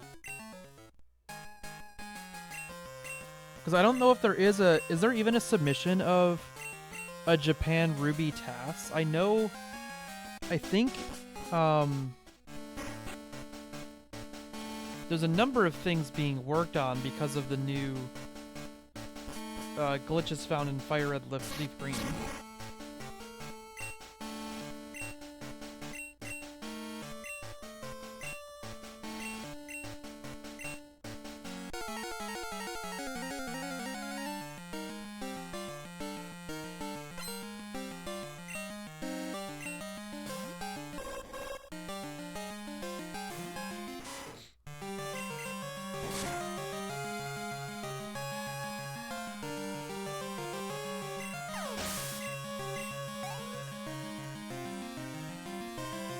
Okay. Yeah, I mean, verifying Japan Ruby could definitely lead to a number of things. I think the biggest, like, low-hanging fruit right now, though, is just actually... Is there even an any percent Ruby TAS done yet?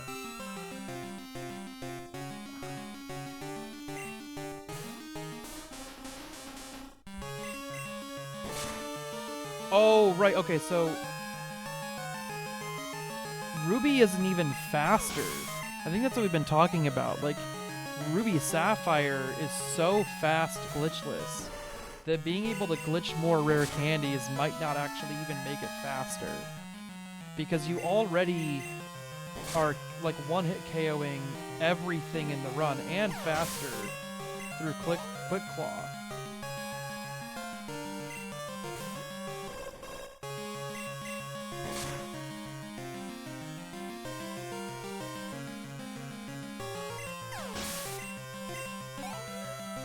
Ah, cool.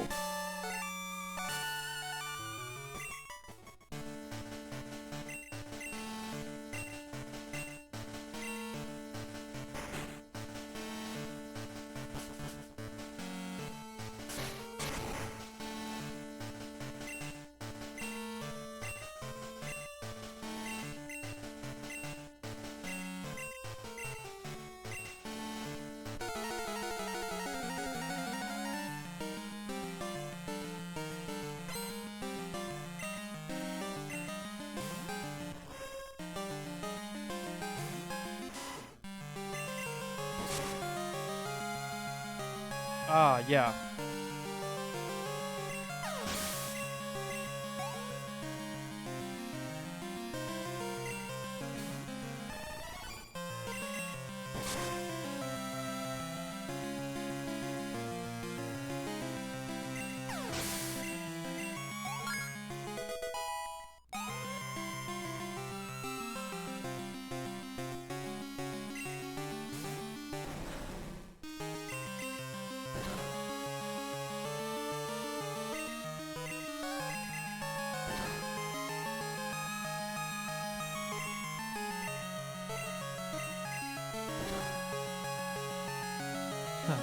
There we go, Fortress down with only normal moves.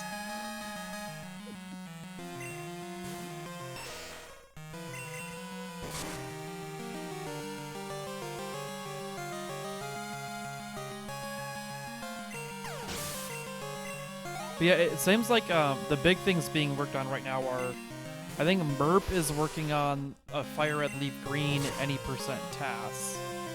Might already even be done, I don't know.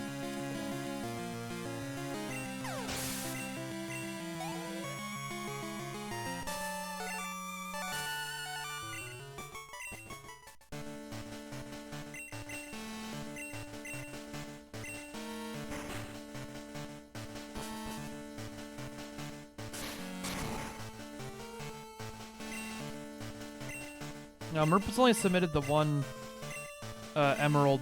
I think it's yeah, Emerald Game End Glitch in 5454.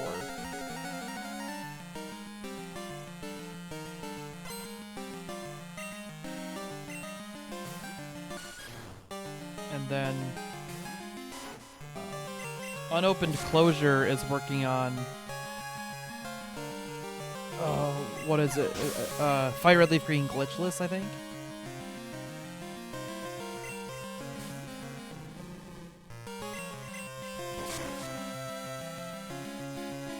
Oh, really? Spent with the acro bike. That's not something I would have thought of.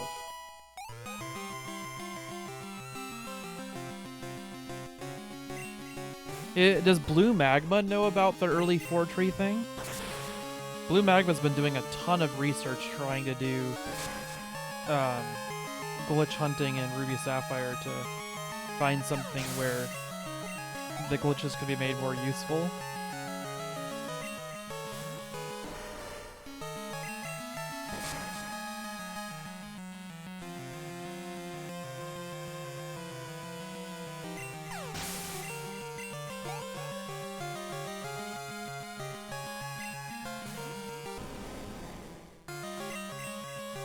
Oh, sweet.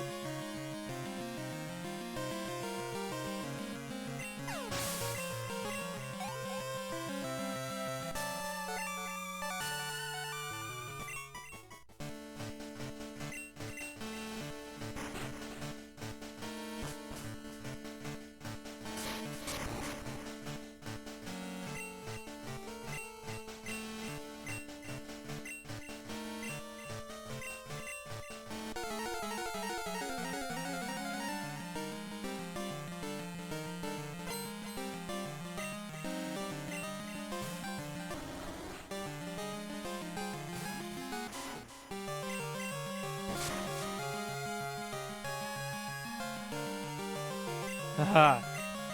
That's a dangerous path, helping somebody get into tassing. Gotta have a lot of time on your hands.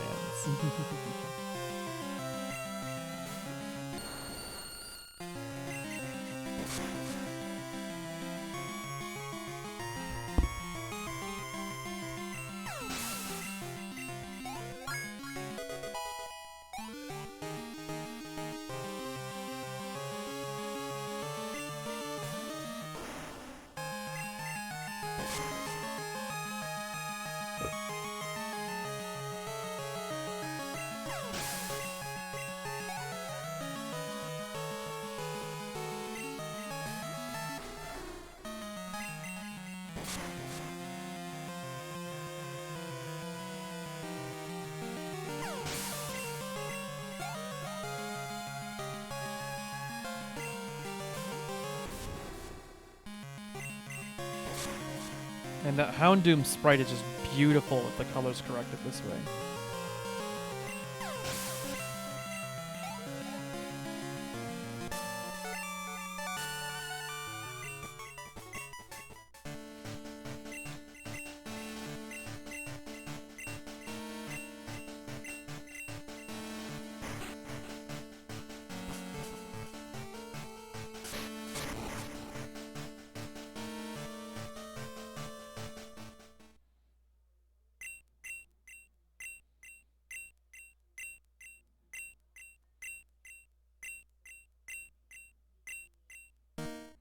Oh, for sure. That's why I've been doing the stuff with rechecking DK King at Swing. Even if it doesn't find anything different on my part, like having those independent verifications is a valuable thing to have for the community.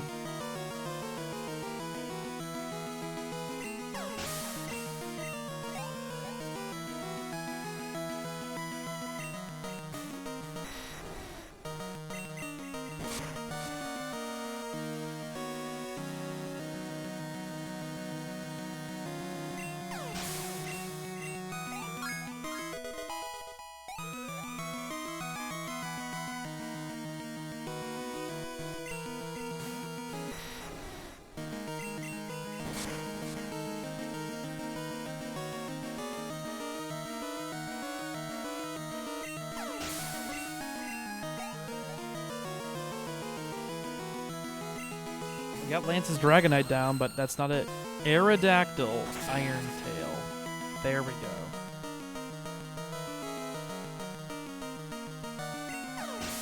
Super effective.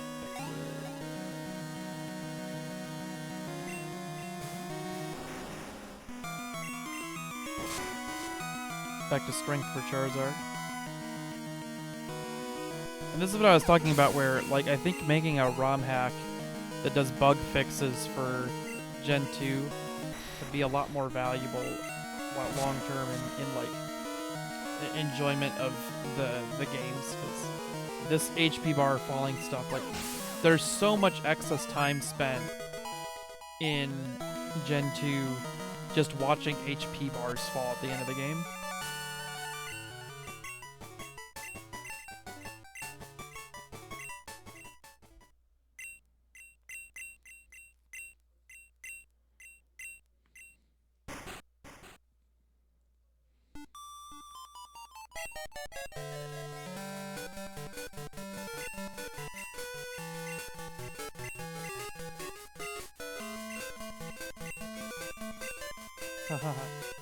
Yeah. The GBA is still not quite there. It's close though. Yoshi's gotten us real close.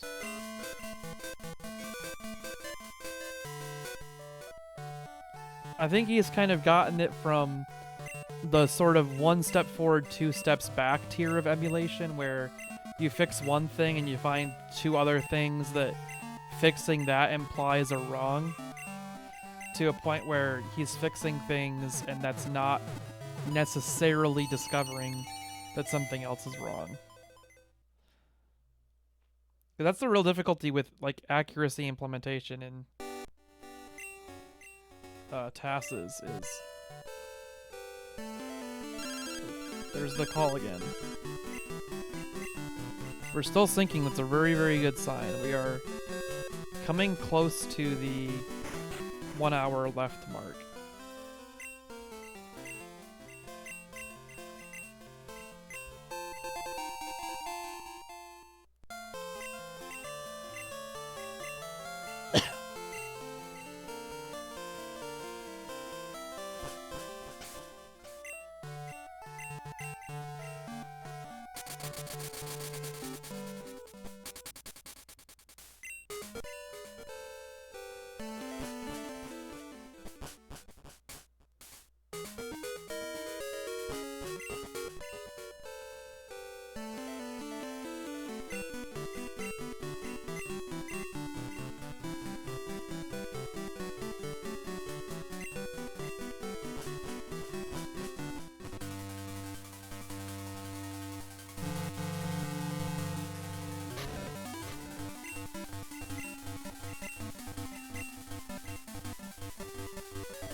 Oh yeah, that makes sense.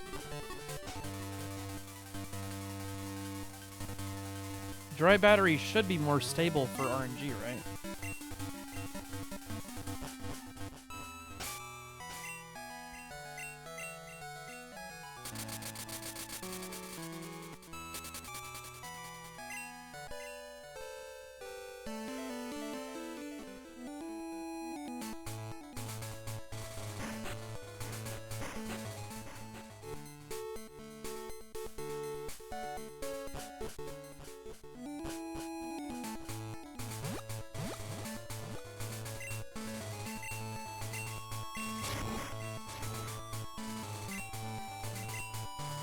We're still in theory like an hour and 5 minutes away-ish from the end of the run, unless I'm miscounting something. We're getting close to 2 hours and 50 minutes having streamed, but the first 50 minutes were consumed by the first desync, so I'll probably take another pause here from trying to narrate anything, because we're well past the point of the game that I can make any meaningful commentary beyond Eradicate Go Brr.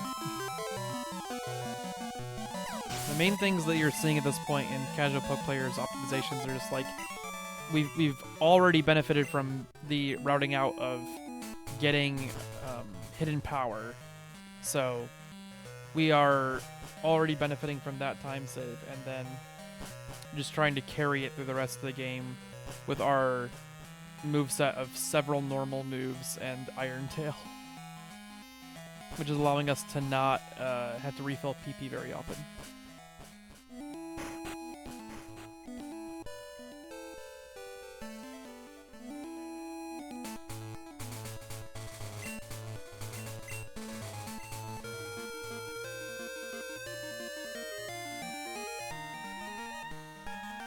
I forget that you go to the power plant in this run. It's so surprising to me.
Zigzagoon Ralts thing is always really fun to tackle.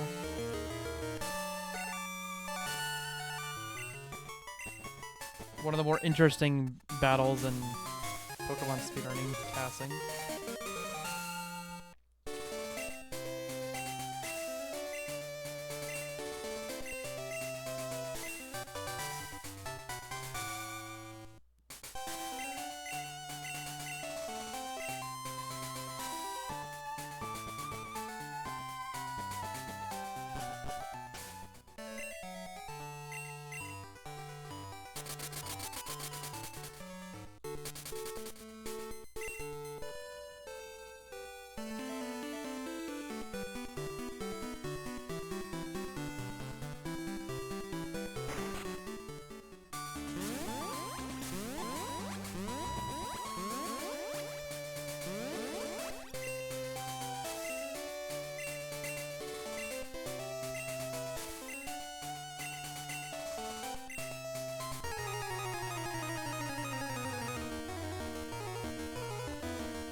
Still making progress. This is really exciting. We're getting down to the wire here. We have approximately 35 minutes of gameplay left.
Oh yeah, Surge Battle.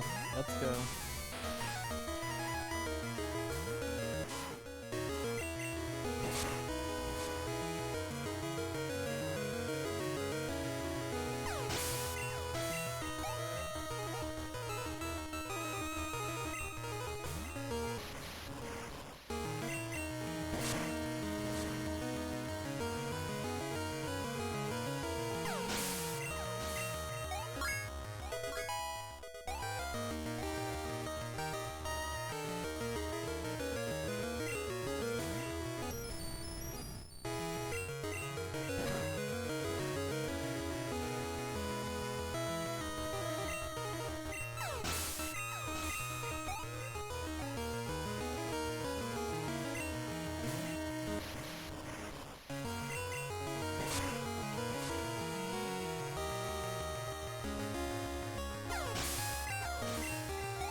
This is exciting. We've been streaming this verification for 2 hours and 16 minutes without interruption.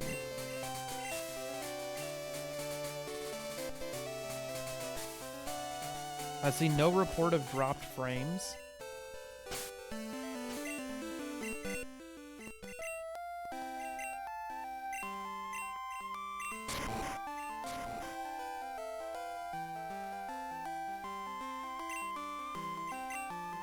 Ooh, it's a relaxo.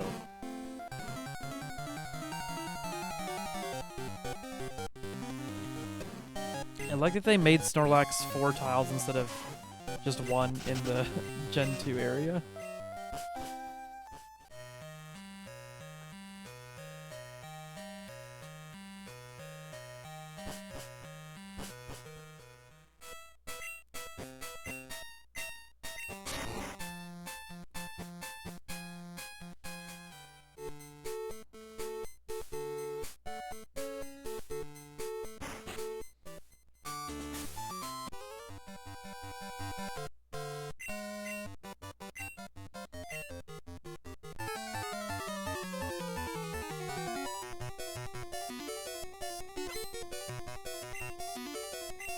Camper Jerry.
Leader Brock.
It's interesting how there's no, like, dungeon map for Viridian Forest. It's just part of the overworld there.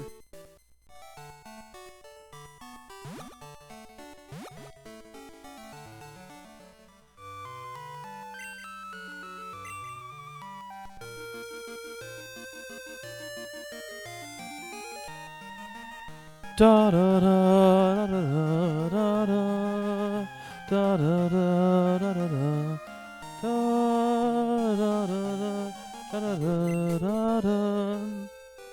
I love that music.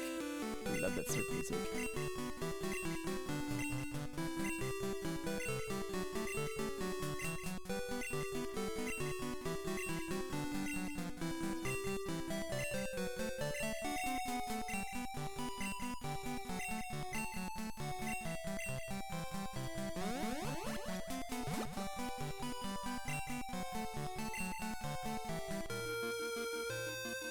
we gotta go to the Viridian Gym to battle Red.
Ooh, we got the Koga Gym.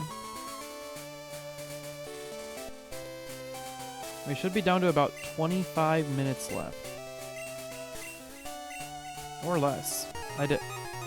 It's definitely getting close to the end here.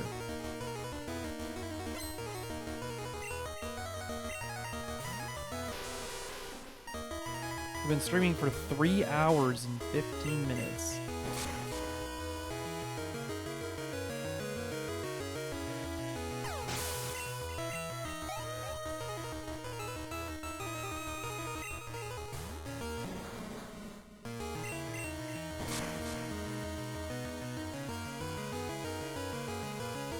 It's interesting how low level some of these Pokemon are. Like, I can't imagine the game design decision to have the gym leaders in Kanto be this low level.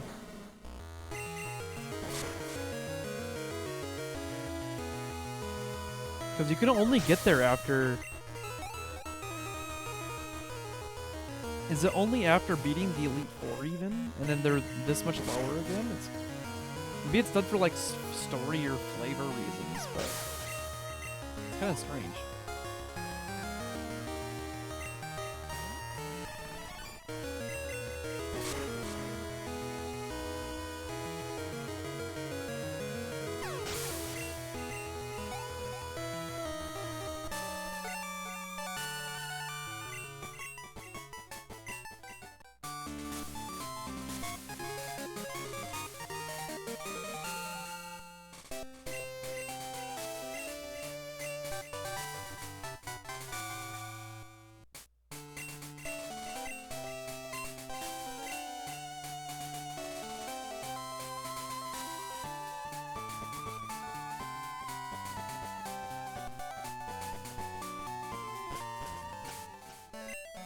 That's a Janine. That's how like unfamiliar I am with Gen 2 of like they have Janine in place of Koga now. Like I don't know any of this.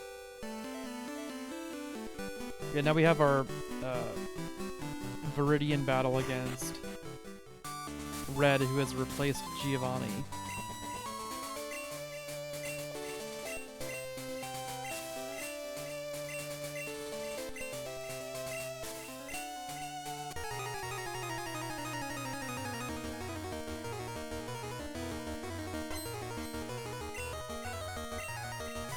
Or blue here, not red.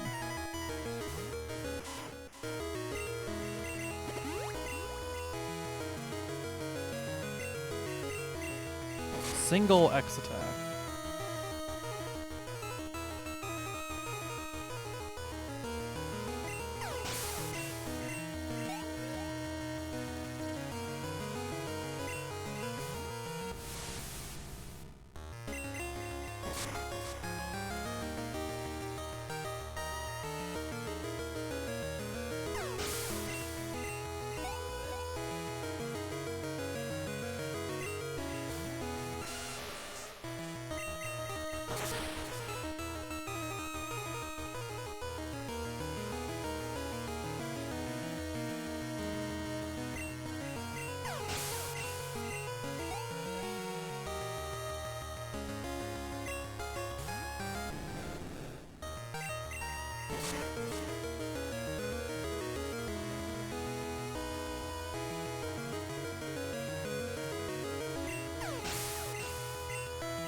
Let's go.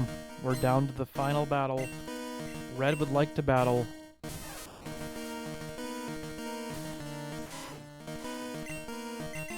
X attack. And every gold runner's dream. Thunder.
The green in that Venusaur looks a little weird. Like it could be a little more of a darker green. But I wouldn't know exactly how to try to change that to make it look more accurate. And the green is already so dark in the HP bars. Like, it'd be difficult to get that to balance better. It's really interesting.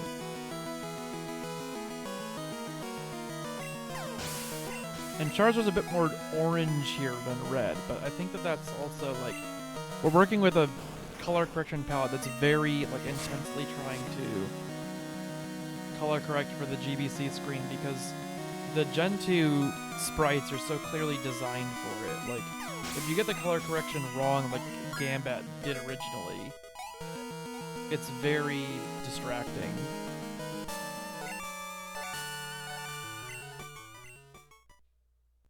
That's it. That is Pokemon Gold Glitchless TAS, console verified on original hardware. Thanks, Extremes. Thanks so much for your work to help make these kinds of things possible. Extremes Corner, yeah, again, just thank you so much. This is a huge accomplishment, as always, for Gen 2 TAS, is getting to see these on hardware, where we are having to manage two clock sources and emulate clock drift between the console and the RTC on the cartridge. So, we'll get this one over to YouTube, we'll get it up. Hopefully we see CasualPokePlayer's submission soon.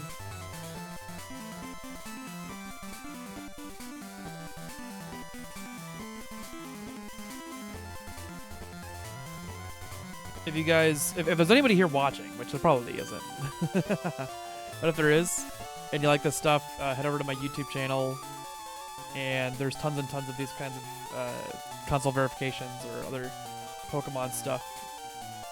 And we'll be back again as soon in the next couple days.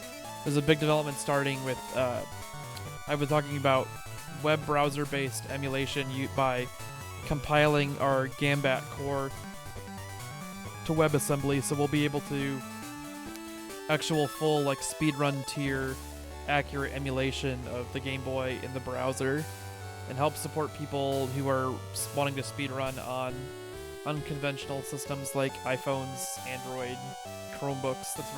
Chromebooks is a very common one because younger people will have a Chromebook for school or something, and then having everything available in the browser will help normalize that. So, thanks everyone so much for watching. Yeah, if you enjoyed this, check out my YouTube channel, my Twitter, Tycoon83, Discord. You can also find me there, especially through the Gen 1 to 3 Discord and the TASBot Discord, discord.tas.bot. Yeah, thank you guys so much. We'll see you again in a few days.